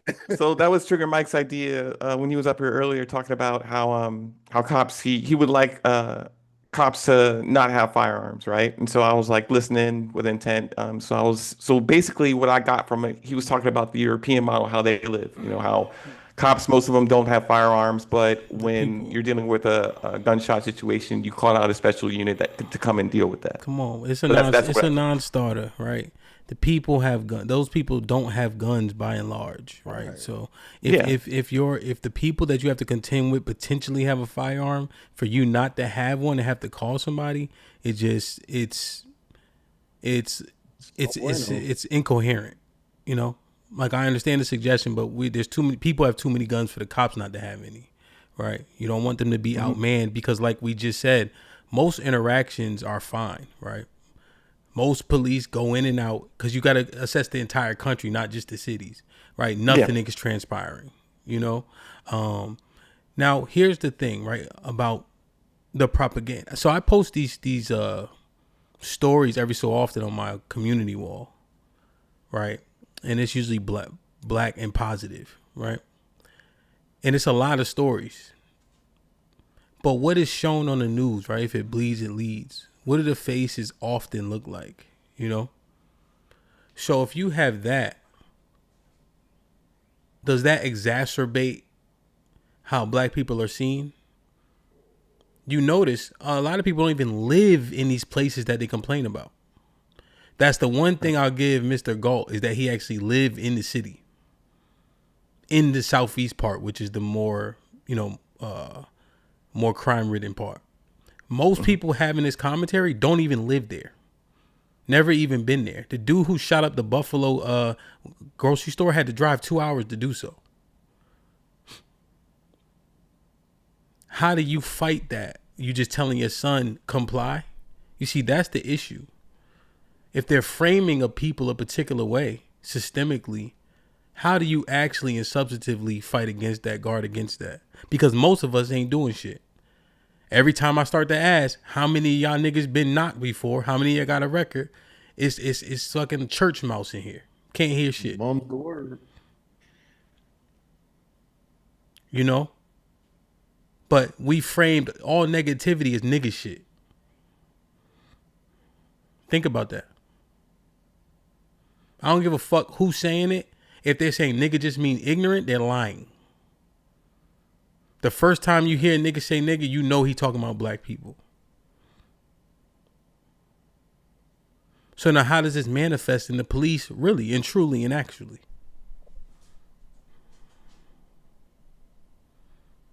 Yeah, because it's not like they not on Twitter. How many times you see some crazy, thing come on X or Twitter, whatever they call it now, or Instagram, or whatever, and people start looking into who's in that profile. These are professionals that have jobs and some level of influence. That thing that Hemp was talking about, with the ex-Nazi talking about infiltrate the police, and they were calling them the police arrest boys or whatever they call them. I know exactly what you're talking about because I saw it myself. So these people are receiving the exact same propaganda we are. The only difference is they beat us in sheer number and political power and force. I'll push back a little bit on the propaganda part. Usually in these situations, the people they interact on a day-to-day basis, they know who are the violent ones and they know who are the ones that are more likely than not. So, I would say that they still are getting some type of bias, but they already know who the troublemakers are based off their interactions within the community.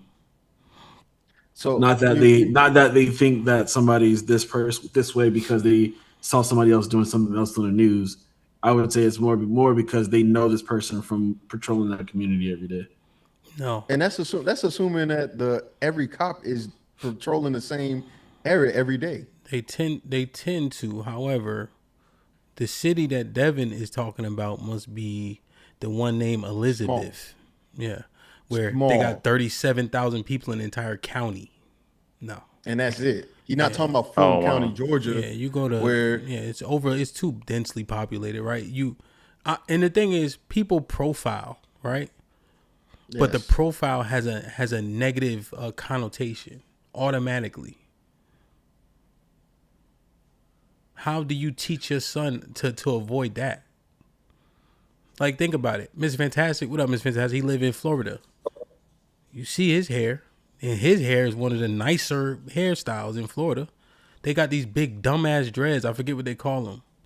The wigs. Wigs. You talking about wigs? Yeah, right. And you essentially don't wear wigs, don't wear dreads, don't wear a snorkel or a ski mask, right? There's so many things that your son would also have to not do. Oh yeah, ski masks I think are illegal, and I know in Georgia at least. It's a misdemeanor if you wear it out in public. So just looking at it, like his son, don't your son have dreads, Mr. Fantastic? Oh, he don't got no more. He took them out. He undreaded them. Okay, right, but he got the long hair. You know, he would have. Would he have the look of what they quote unquote YN? Yeah, like I said before, especially when he had his dreads, tattoos, big nigga. Yeah, dreads. Yeah, and mind you, no gold teeth. Yeah, and mind you, he go to school to play football. Football, football. This nigga's like he a college athlete, right? He had to qualify to do that. They cannot give you a scholarship if you don't pass the NCAA clearinghouse. You have to at least get an 800 on the SAT, right? You have to at least have a 2.5. He was Mr. Fantastic was doing some corny shit a couple weeks ago. He brought them. Where'd y'all go? Six Flags or some shit? Or y'all went to some park, right? Amusement park, Disneyland or Disney World or Vacation Bible School. Y'all went somewhere. No. Shut up, asshole. No, it's the ESPN thing. My son had a tournament, remember? Yeah. This is for AU. So it's the ESPN World or some shit like that. Yeah, he's smiling. Even his dad was smiling. I was disgusted. But now you mean to tell me that boy got to get profiled? You see, like it's fucked up. Like, that's so crazy, bro. If anything would have ever happened to Fantastic or his son, it'd be like, bro, like I wouldn't. There's no way I'm gonna go. Well, did he have a gun? I can't even fathom thinking. Well, did he do something? Like it's like, bro, this dude is not. He didn't deserve that. No way. And my first thought is not gonna be what's the worst thing he did, and whether or not he was a perfect victim. Like that's so nuts, bro. God forbid. Like I don't want to know about nothing to happen to nobody. That shit would piss me off. That shit would piss me the fuck off. Yeah, shout to everybody. But I think we get caught up in those though. Like the Philando Castillos and the situations where again nobody even talked about the boy that got killed down here. That was in the Air Force. Mm-hmm. Nobody talked about that. Well, I literally we did, Mr. Fantastic. Right. Remember, just to interject this. Remember. I think we did, but I'm saying, of course, we did it. I'm saying we covered it because I made sure to say it because niggas only care if there's a certain archetype. If you are a clean cut individual, so on and so forth, blah blah blah. Nobody's marching. No Black Lives Matter. No being no whatever. Hey, it is what it is, nigga. We know you got insurance. You ain't got to sell no fish plates. RIP for like a day. But if it's a drug dealer, killer, gorilla nigga, then everybody is all kinds of outrage and all types of concern for some reason. Yo, Mr. Fantastic, and remember, the objectivity in him getting shot is remember he came to the door with his gun. With the gun. He didn't know. They charged that cop. They fired him and charged him. They charged him, right? And the guy opened the door. I don't know if he knew it was the cop or not, but he came with the gun, and they were saying it was a disturbance. Yeah, and he was at the wrong apartment, from my understanding. He didn't even go to the right department. Yeah, I think that's why he got charged. But he came with his gun, Yeah, and you can own a gun in fucking Florida. It wasn't constitutional carry at that point, but Florida got some of the best gun laws in the country. and he came to his residence with the gun down, just in his hand, and cop fucking ended him, bro. Yeah. You know, And we looking at it. Yeah, but go ahead, finish it. I was just reminiscing about that case. No. So I heard Devin talking earlier, and I think that's something that we don't consider either, bro. And it's Cheeky. Cheeky's dad. Shout out to Cheeky's dad. He talked to us. We had a conversation before, and I know Devin's dad was LEO too, right? But bro, we don't ever consider like, bro, how hard that job is, bro. You literally may not come home every day, especially in Atlanta. Cheeky can tell you, bro, the shit was sad to the point of where on Facebook, I would say at least like every other month, it was a cop dying in Atlanta, bro, or close to Atlanta area, bro. Like a couple years ago, I want to say. Niggas be wilding, bro. Niggas do not care. So to even pose the idea that cops need to be, now, of course, there's such thing as overzealous, but bro, like you say, Hemp, if you stay ready, you ain't got to get ready, right? And that's literally a ready at all times 24/7 job, bro. You being cool with a motherfucker and you thinking shit sweet can literally cost you a life. Now, of course, if it's not cause for that, it shouldn't be escalated to it. But what people don't understand is having to operate in that matter, bro. Having to operate on 10 all the time, and just in case, and especially like you said, if you take into consideration, how do you take it as a cop when your partner gets killed or somebody that you graduated the academy with or somebody you close, and he doing a routine traffic stop, stand-up police officer, and mind you, some of these people are black. We got to stop acting like, it's the white police. No, it's just the police in general. Black police fucked Freddie Gray up, severed his damn spine and his neck. You know what I mean? And then the boys in Memphis, the Scorpion team or whatever hell, literally beat a nigga to death. Okay? Hands and feet. But again, like you said, if it's not the dynamic of black and white, niggas don't care and the media don't pick it up and play it that way. So there's very, very few and far in between of deadly encounters with police, bro. Police have millions upon millions of encounters per year. And I forget what it was when we did it. It's like less than 2% of people get shot and killed, bro. Okay? Yeah. They don't even kill. It's a very, very small thing. Now, of course, again, I'm not saying it does not matter, but it definitely gets overblown to the point of where, they hunting us, they're killing us and all that bullshit. Yeah, and I think my focus is on just the disproportionality because we're looking at a small demographic, right? And that's the key. When we look at the cohort of people that are criminal versus the cops and et cetera, right? And it's how many shootings a year? 1,000 or so? When it was 2,000, close, yeah. 2,000? So when, let's say 10 or 20, that's why the death that doesn't make sense is actually more impactful because we're assessing that small percentage, right? We're assessing a demographic. I understand it's nominal in the entirety of how many people live in the country, but when those interactions do happen, what are the reasons? What are the preconceived notions and presuppositions that exist in these people? And you're right, the racial component is the stereotyping.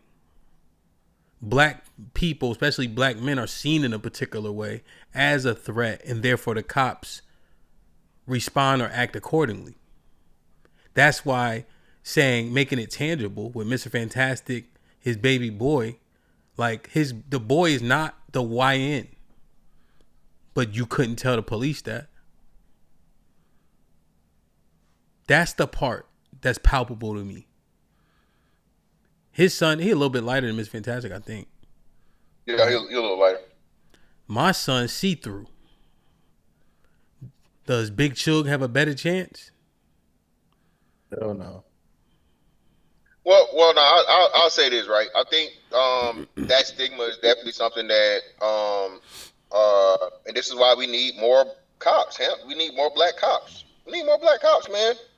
When we were kids, it was cool. I want to be a fireman. I want to be a policeman. But now, it's, F12 and, what I mean? And the police ain't this and snitches and all those other things, so on and so forth. So if we create a culture as to where all law enforcement are inherently bad, how are you ever going to get the point to where you put people in there that make it better?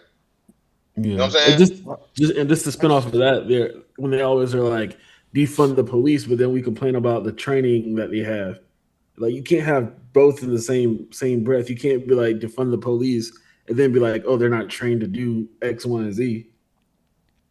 you analyze the type of training they get and maybe add some more, but you don't defund the police to do that. Yeah, maybe a redistribution, right? And maybe outside entities to help them train and discern and de-escalate, Yeah. Like when you see it, when certain departments make a policy and they adhere to it, you do have less of this, right? So I mentioned this a bunch of times, right? In Jersey, I think it's Newark, in 2020, none of the cops had to discharge their weapons. It was either like discharge or pull the gun or whatever. Discharge. Yeah, there was no discharge of the weapon in Newark. And Newark is a pretty, tough place. Because you got Newark, EO, or East Orange, Irvington, Jersey City, not that far. So that's it's one of them areas. You also see it in New York City, right? The cops, their policy, they don't generally pull their weapons. In Washington, D.C., that's not the first thing. Oftentimes when people are getting shot by the police, it's very justified. It's almost like they do it at, like how they do in the military, where they have to shoot at you first. What is it called? Rules of engagement. Yeah, but I thought it was called contact. Oh, right? First contact. Yeah, they kind of like. I can't hear you, Miss Vintel. You talking to us? Oh, my bad. Escalation of force, and what's the name? Well, you ain't got to. Cops ain't gonna wait for you to shoot him. They ain't got that damn rule. I'm just saying all the the times we saw, back when I was living there, the gun was there. It was a shootout. Yeah, definitely. You see the gun and go. Yeah, so you see it. Did y'all see the shit that happened in Canada? Like yesterday? Canada? So yeah, Canada. So it was they had a rock fight. Nah, they actually motherfuckers had a like it was like a what do you call it? Active shooter. That motherfucker had like a musket. Hemp. Damn near had a musket, man. That's what I'm saying, bro. Canada is not a tough place, bro. He still caught like one of the cops. He shot one of the cops. I don't know if he killed him. I mean, but run the bullet. That's crazy. To get shot by a musket just means that because they don't get training in that situation, that's something. I can't imagine that shit, Devin. A Canadian cop getting shot. I think he has a gun. How do they talk? I think he has a Mountie.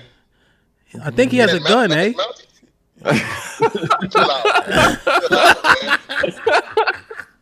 Yo, man. Shot me, eh? You busting caps, eh? Oh my god. Nah. What Drake be saying? Brody. Brody shot me. Motherfucker probably had a bayonet on the end of that bitch. Brody shot me. Yo, if a Canadian nigga get mad at you, like, nigga, hush. Bro, they gotta calm down. Oh my goodness, bro. A musket. He bit the Whatever it was, that shit from the Patriot. He shot it, and bro, it took him it literally took him every bit of 2 minutes to reload that motherfucker, bro. That is crazy. Whatever he was shooting with was some old shit, bro. It was like nigga, what the fuck is going on here? Shoot him. Yeah, one shot go off, you charge him at that point. Nah, man. You know what? I'm thinking about this shit. He shot him, right? And he's trying to reload, and he's doing the whole thing, and he's talking his shit while he's reloading. Like, y'all motherfuckers, the fuck with the wrong.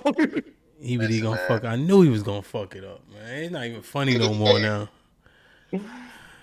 I knew he was gonna fuck it up, EBD.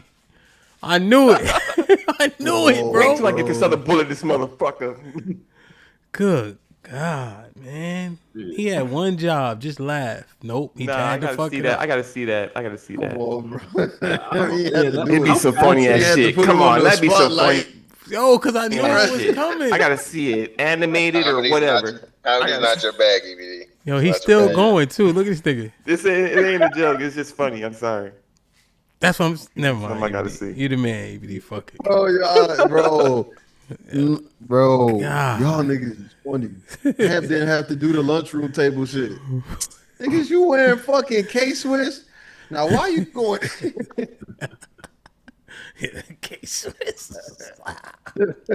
Fucking asshole. Yo, man, this is all I'm saying, man. My key thing when Sherelle brought the topic up was about love will cost you everything. I see it manifest, right? You know, Mr. Fantastic will say, I know they're gonna call me this, that, and the third, or whatever have you, but I gotta be honest, right? And that's at the he potentially sacrificing how his people see him for what he's articulating as objectively true. You know, in his instance, right? You know, when you look, most people, Christianity is so alluring because it's fucking easy. Right? When you start to tell the truth, it be your own people. Right? If we ever street teaching, it's usually black people who got a problem. Straight is the gate, but narrow is the way. Open rebuke is better than secret love. When you start to tell people the truth, they start to move away. Know what I'm saying? I'm just saying, when we had these conversations and it's time to speculate, who do you get it grace to? And when I look at who people give the grace to first, I'm thinking, damn, is that for proximity? You know what I'm saying? So it give me cause for pause. And like I was saying, Mr. Fantastic, I don't think you was probably in the gym. The most egregious thing I've ever seen is when people aired on the side of the police officer in the Sonia Massey case. Yeah, that him. I can't. No, come on, him. Nah, bro. That one was crazy.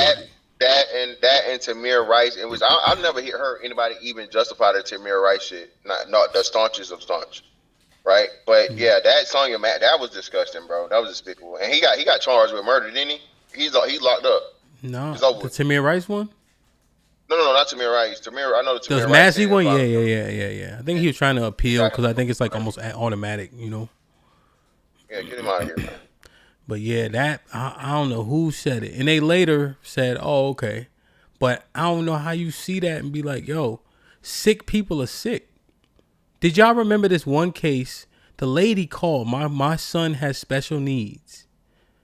Right, my son has special needs.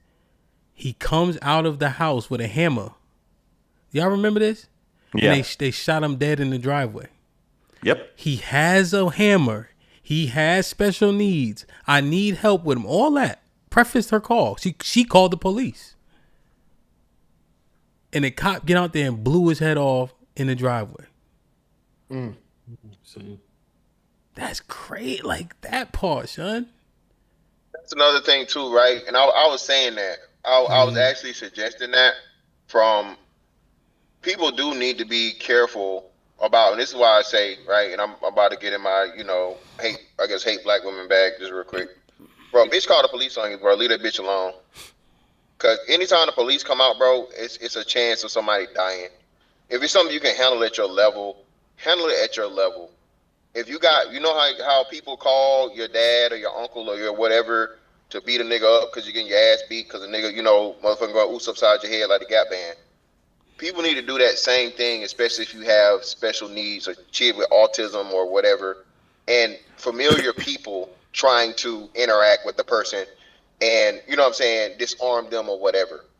Because once you call the police, bro, that they on, hey, threat, deadly, all this other shit. Like they said, they just killed somebody fucking dog, Hamp, for whatever reason. Like not even a real dog, like a show dog. Killed the damn dog, man. So please understand, bro. Police are by nature, quote unquote, trigger happy. So when you call them out there, they're not fucking like community social services. No, bro. You call the police, bro. More likely than not, if they have to de-escalate the situation is usually de-escalated by somebody going to jail. Yeah. So if you don't want somebody going to jail or possibly injured or dying, handle it at your level. Especially when it's a situation of where it's it's special needs, bro. Because that's always tragic because those people don't they don't know what they're doing. And you have episodes and things and so on and so forth as to where they get hope to something and now the police show up and like you said now your family members no longer here and you got to live with that. Yeah, that's where you add those programs like Hamp was saying, where it's like priority is you might have maybe a police officer to supervise, just to stand by, but they're not the first person to make that interaction, especially with people who have mental health issues. Crazy, my bad. What's super crazy? It is like some nerd shit. Shout out to EBD, right? Why the fuck they don't just use tranquilizer guns? Tranquilizer nigga. Yeah, or any kind of non-lethal ordinance that'll incapacitate people. No, EBD. No other thing than motherfucking tranquilizer gun. Okay, tranquilizer guns. I agree. That's it. Nigga, EBD one nigga get shot with a ecstasy bullet fucking with EBD. No, a tranquilizer gun is fine. Hit the nigga with a tranquilizer gun, bro. It's over with, right? Go ahead, no. Hey, honestly, we could make them and sell them. Be like alternative method. I tell you, bro, and T can tell you this. Anybody that's ever been in the military, bro, nigga, there's some money, there's a way. You better trust and believe that shit. And bro, motherfuckers pay you literally in some boats you get, bro, is like $1,000 a boat, nigga. So trust and believe me, there's a way to definitely move away from what's the name. And I would say that the tranquilizer shit would be more active than the taser, because those tasers, from what I see, might have a 50% effect, efficacy rate. You feel me? Efficiency. So I don't know, because like niggas be running through them tasers sometimes. But hey, you hit that motherfucker with that goddamn horse or elephant tranquilizer, finna lay it down. Bro, they had that taser, bro. It got like a 90% effective rate, nigga. It only be the 2 niggas a year that eat the tranquilizer or eat the taser. Hey, Hamp, I done seen too many niggas hit that crouching tiger, hidden dragon, nigga. That shit. They wipe that motherfucker. Yo, I ain't gonna lie. I seen one get hit, and his big ass just pulled it off. I said, "You fuck, shoot him." Yeah. Ain't much you can do after that one. Hey, that nigga big. He was big as fuck too, man. I think so. Just a quick sense. I was seriously curious about the tranquilizer gun. They're saying that it's just so many variants between with the dosage that if you give it to somebody, it could possibly kill them. Yeah, and the motherfucker can kill them. They might give them a chance, nigga. The motherfucker can kill them. Shit. Try it out first. The bullet definitely gonna do that job. The tranquilizer might do that job. Wait, hold on. People was using trank for COVID. They was okay. They was putting all kind of shit in their body for COVID. They gonna be loading up the tranquilizer. Put horse tranquilizer in your suit. Oh, that's right. They gonna be loading up the tranquilizer. They gonna be like, niggas was doing all kind of shit during COVID, listening to Joe Rogan bald ass. They gonna say ivermectin and trank. All right, damn, man. I remember that circus. So these white people fucking around with it, and they shot one of their buddies with the tranquilizer gun. What's the qualifier? They be like, big nigga, small nigga, small nigga. All right, get the fucking tranquilizer. Yo, this thing put him on his ass. That is fucking crazy, bro. Bro, listen, bro. It's like, bro, this is like the same shit. They do the shit anyway. If nigga, you get too rowdy in that hospital to see what they do to you. Go in that hospital. No, motherfucker, no. Okay. Strap your ass down. Strap your ass down to that bed and hit your ass with that motherfucking sedative, nigga. You gonna calm down real quick. All right, man. Before we get out of here, Big Aaron, what's popping? What's up, family? How's everybody doing? Regular. Yeah, pretty good. What's up? Yeah, man. You hit a lot of important points, man. Like, you really great job with like trying to shift people's thinking, man, when they're assessing these issues and jumping to conclusions. Yeah, it was just a dope show, man. I sat back and listened and made a lot of sense, man. I agree with what you got going on there. The only thing I just wanted to contribute was this tranquilizer gun thing. the reason why that wouldn't work is because the dart is not going to necessarily penetrate when you need it to penetrate. Clothing and things like that. And then you have the issue of distance and accuracy. Those darts get real inaccurate as distance. I mean, they're worse than pistols. And lastly, the chemical in there is probably going to be thorazine, not ketamine. And thorazine is Mike Tyson in a bottle. All right, like your ass is done. Thorazine is what they use for like most psychotic people, like that are going like maximum security jokers, right? That are off their rocker. And that shit is either you got to be close to death or it ain't gonna work. Tasers. I think beanbag bullets, man. Shotgun with beanbag joints. Get up on them, boom. That'll slow you up.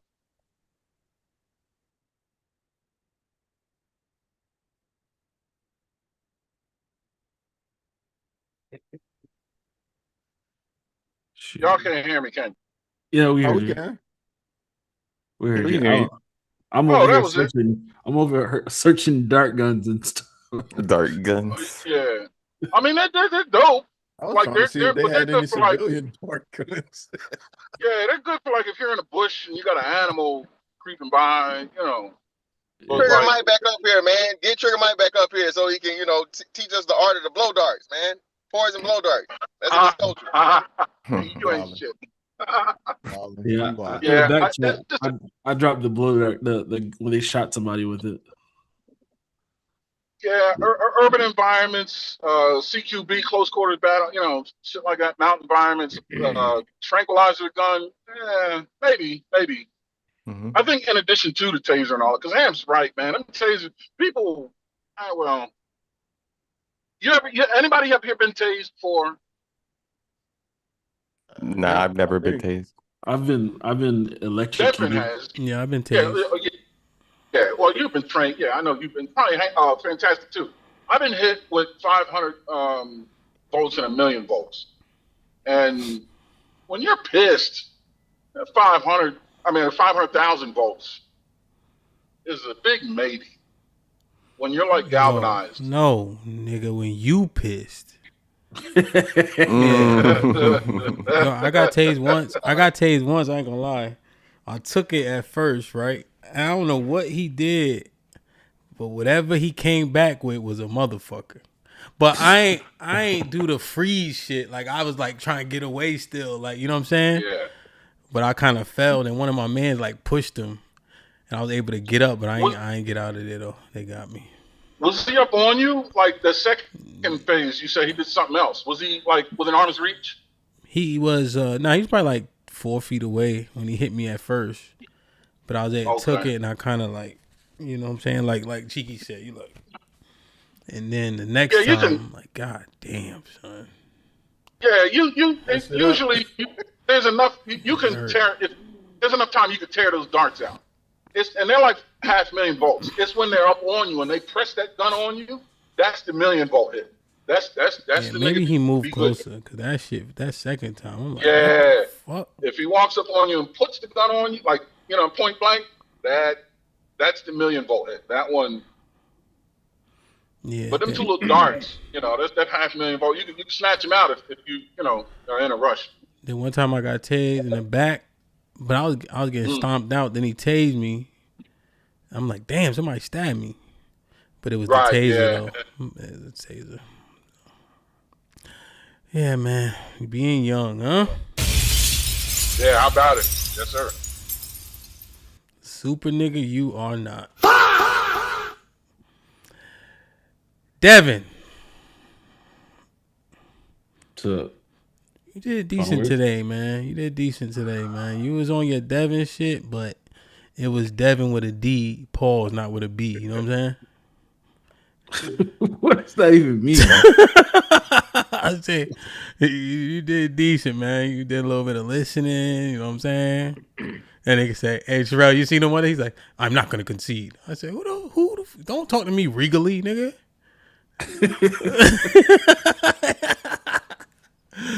Oh man, yo.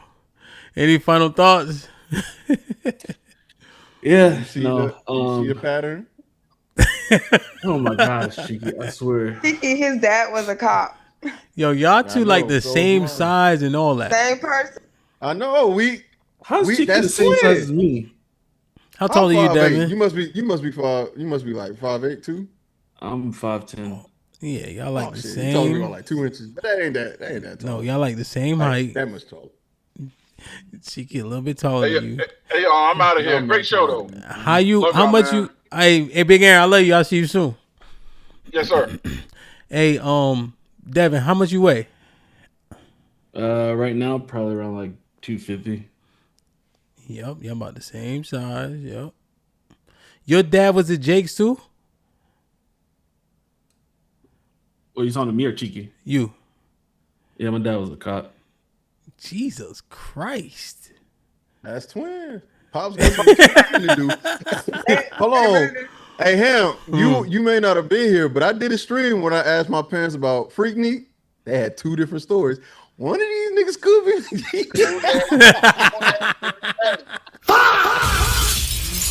I gotta ask my mom again. Where the fuck was you at? Because I asked my dad and I asked my mom. Them shits ain't lined up. I'm telling you. I ain't saying my mom was a hoe, but everybody got a I ain't saying my dad a hoe, but everybody got a pass. Everybody got a pass. Hey, just as long as them Polaroids don't come out with your mama and no picture with Uncle Luke or Trick Daddy, you good. Oh yeah, if that was the case, How about we I'd not never say tell the y'all F anyway. word on the panel with Fantastic on it? Because Fantastic will have your Instagram timeline, just every freaky thing you see on your timeline. I bet you it's Fantastic reacting to it after. Oh yeah, you can't. And everything. I'm like, what is wrong with this? This man is great. Yo, man, hold on, Terrell. This nigga alive, bro. Yo, man, you gonna stop putting these jackets on Mr. Fantastic, man? Mr. Fantastic. I be scrolling, I be seeing midgets shaking. Mr. Fantastic in the light. This is in my Mr. Fantastic. Yeah. Mr. Fantastic will fuck your algorithm up now. And that's one thing I do know. And he go like, here's the thing. I'm like, why is it so fast? 1.5 speed. Mr. Williams, any final thoughts? Yeah, man, this is great today, man. It's good being up here with everybody. Just pay attention, man, and try to be more objective, and Yeah. And other than that, man, I hope y'all have a great day, man. Mr. Love all Williams, y'all. man, remember the streets is watching. You heard? Always. I seen you had the big watch on. You got the big chain on and all that. You had the new Jordans on. Feel me? Income don't look so fixed. You know what I'm saying? So just be careful. That's why I got a wife that work.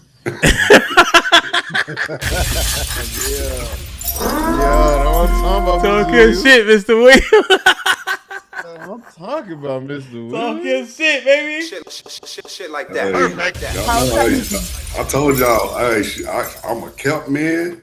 She spoils the hell out of me, and I'm gonna keep on encouraging her. She's been in her job 21 years, man. That's what's up. That's what's up. Shit like that. House Husbands United. Mr. Fantastic, what's poppin'? Perfect. Yeah, man. Consider the other side of it, bro. Police. Shout out to my man Tank. He started being a cop as soon as we got out of high school and shit, bro. And from what everybody say, he's a cool ass cop, right? He's a cool guy, right? So just think about that, bro. Again, not all police, not even the majority of police are assholes or racist or whatever, so on and so forth, bro. And put yourself in their shoes. They got families. They got people that care about them. And they're literally out here, for the most part, doing more good than bad. All piece of shit cops, fuck them, fire them, lock them up, all that shit, so on and so forth. But we need more black cops, okay? Encourage your sons to serve their communities and want to make their communities better. Perfect. Cheap. Yeah. All I'm gonna say is when I get up here and we start having these conversations, Just look for a pattern. That's it. All right. I'm not saying all of them or everybody is all that extra shit. Devin and Trigger Mike said I ain't saying none of that. I don't know what they're talking about. But just see if there's a pattern. Just see if there is, and if there is, help tell me. You may find something I found or find something I don't find. And I'm okay with all the jackets and labels y'all put on me. I don't mind being the blue hair feminist, male, womanist, whatever y'all be calling niggas. I don't care. I'm okay with my chat LGBTQ because it's more accurate than your dumbass in most cases. Wow. So I'm happy. I'm okay. I'm a confident man. Brother. Bro, what's poppin'?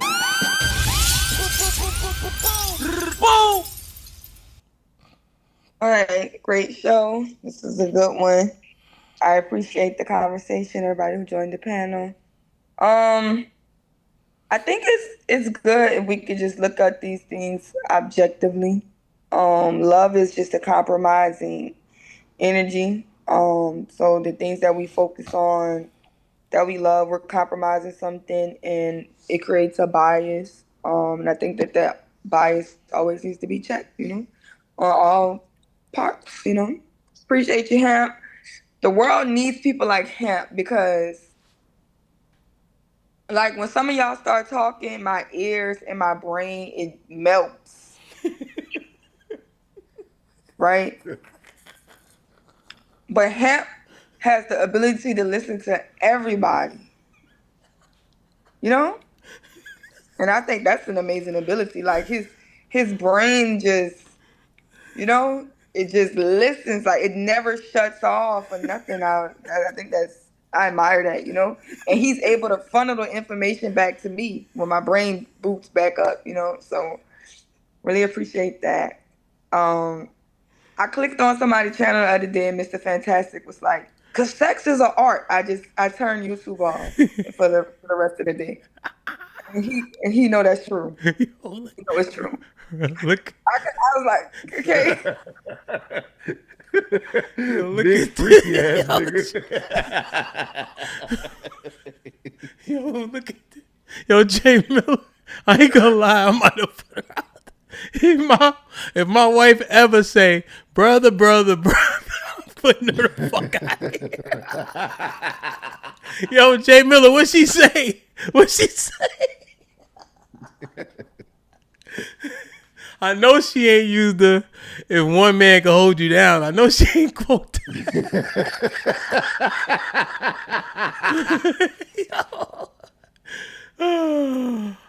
Oh, that is funny, bro. Darrell, you finna hear from my motherfucking lawyer, goddammit. I'm sick of this shit. I saw somebody's channel and you was there to talk about, now sex is art. I don't care. Just be ready. Be ready for the paperwork, goddammit. Sick of your shit. Yeah, man, you got... still sue me. That's crazy. Yeah, Jay Miller won't tell me, man. That's funny as hell, bro. Yo, real thanks, man. I think that's a gift, man. Yo, dope show. I appreciate everybody. Sherelle was telling me something one day. She's like, yo, you just like doing content with your friends. I'm like, yeah, pretty much. like I like talking to y'all, because there's opposition, there's discourse, there's disagreement, but like, it's just good, like the familiarity, the rapport. The rapport is key, Like the rapport is key, right? Like there's several. Go ahead, Cheek. I'm in the middle of my final thought. Go. No, my fault. Ask Master C the question I was asking today. Just and then tell me what he said. Yeah, ask Master C, and then tell me what he say too. Just out of curiosity. All right. Wait, I wonder. Did he? That's why I'm curious. Just ask him. Like Mr. Fantastic, the amount of times I can interject while he talking, nobody else in the entire, not even his mom could get away with that shit. I ain't gonna lie.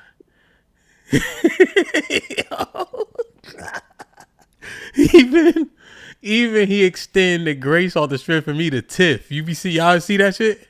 Like Tiff. We not doing this today. Yo. So yeah, man, I just appreciate it. But yeah, love, bro. love is uberly important, man. It can really, benefit you, but it's risk.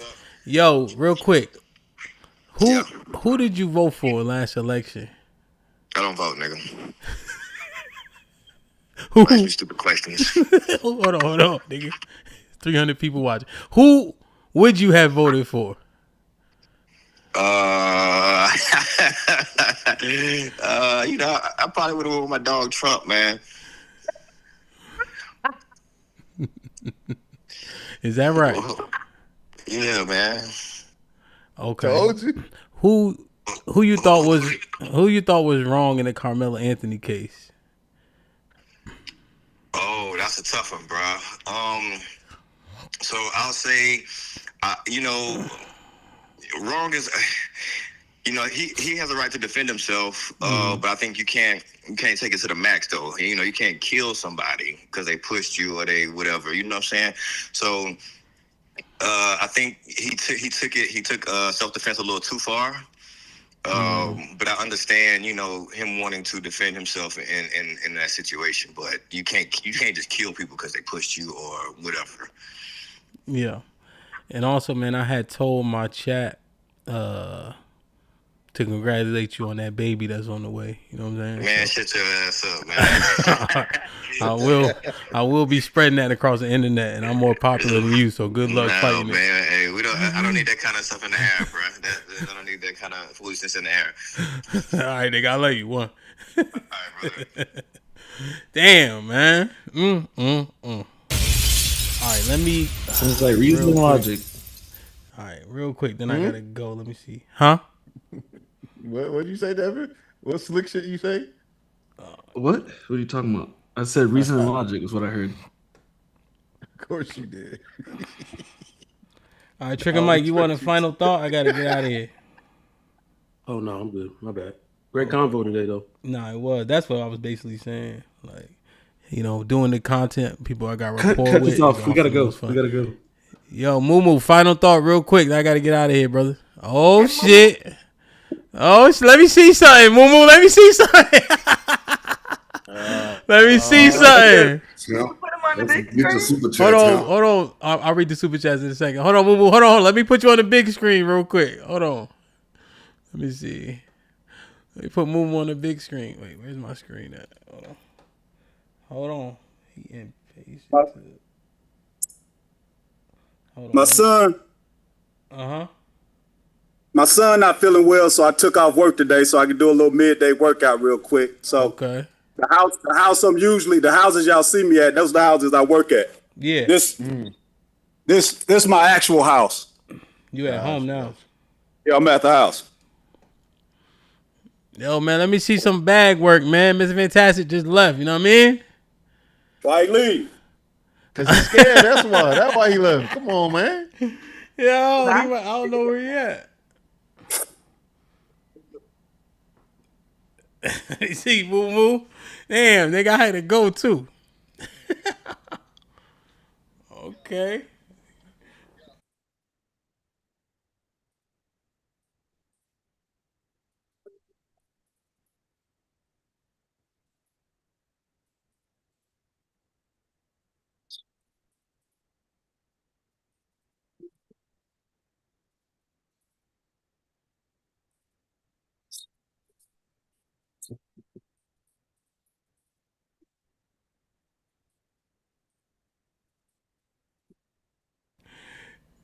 Yo, okay. Moo getting ready, baby. We about to have a fight. We about to have a fight on our hands. Ooh, okay. 1, 1, 2, 3. Oh, the overhand. That's the one too. You gonna have to punch straight up, Moo. Yeah, he is, ain't he? Okay. Good work. Okay. I work. Perfect. No doubt. I'm getting ready, baby. You know what I mean? Salute. Can't wait for the fight, man. Yeah. You ready? You feeling I'm ready, good? boss. Yes, sir. Yes, sir. Moo been putting in pain for a minute too. You know what I'm saying? Salute. I'm excited. Now I'm about to go to the gym now. Final thoughts. Let's get it. That's it. That's my final thoughts. Let's get it. I like it. Yo, man. If you live within a 3-hour drive, nigga, and you don't make it down here, you an egg, bro. That's all I'm saying. 6 hours. You think even 6 hours is palatable. You know what I'm saying? Yeah, that's a Florida trip if you're in Georgia. Damn, yo, I can't wait, bro. It's gonna be fun as hell, man. Make sure you on the kick train, all right? I'm just telling y'all that. It's important. Damn, great show. Great concept, Rel. Thank you for introducing that. I think it's important we mind through these things in several different ways. And the shit is organic, right? These are concepts that we kind of come up with based on what's happening in the earth. And, you know, it's proprietary information, you know. So salute to the minds that come up here and contribute, you know, to us making this shit happen, man. Thank you to everybody who always in the chat. Thank you to the I think it's almost 74,000 subscribers now. You know, the road to 100 is creeping in, man. You know, we on the kick wave now. That shit kind of different. Trying to see what's up. We're going to keep grinding, man. You know, so I love you. That party, huh? Say again. Gotta have that plaque party. That 100K. Yeah. Real shit. I'm throwing an in-person party for that. You know what I'm saying? But yeah, I want Moo to make sure he jab on a 45, 50, 60 degree angle, because that's what he gonna have to do. Now, that double jab is important. You gotta get inside somehow. Usually the double jab will get you there. You know what I'm saying? To practice the fight fantastic, you gotta go hit a ice box. You know? Yeah, you gotta hit the refrigerator. Like this. Yo, I'm gonna tell you, punching up is tiring as fuck too. So I'm just excited for it, bro. It's gonna be a doozy, son. You know. So salute. We having a press conference tomorrow night for the This Might Be Risky original show at 8 p.m. Central, 9 p.m. Eastern on Wednesday. That should be tons of fun. So a press conference? Yeah. The fighters talk to each other. We ask them about the fight. Like a face-off. Face-off, yeah, essentially. Okay, that's going to be good. Yeah, all right, Kiki, we love you, and we appreciate you so much.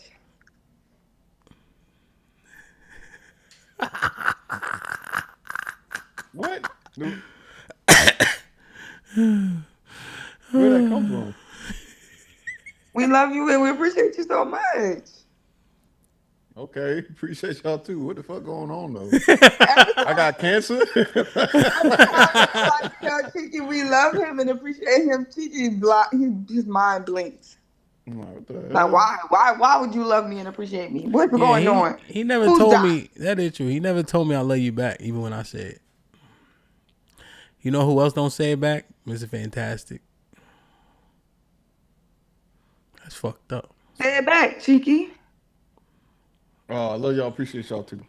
I don't got cancer, by the way. I don't know why they're doing this. He just used my slogan, Sherelle. That's all he ain't even. You don't got cancer, but you look old. I will. It's cancer. All right, man. I love y'all. I appreciate y'all. Be safe and do the right thing, man. Like, share, subscribe. Tell a friend and tell a friend. And we out this thing. Join the Discord. See you in Houston, man. See y'all tonight for the POV, man. The qualities of a quality man. You know what I mean? Well, we can kill all this. We can kill all this. Say do you want to be next? Anytime you ready, baby. I was supposed to be there. Ooh, I'm with it.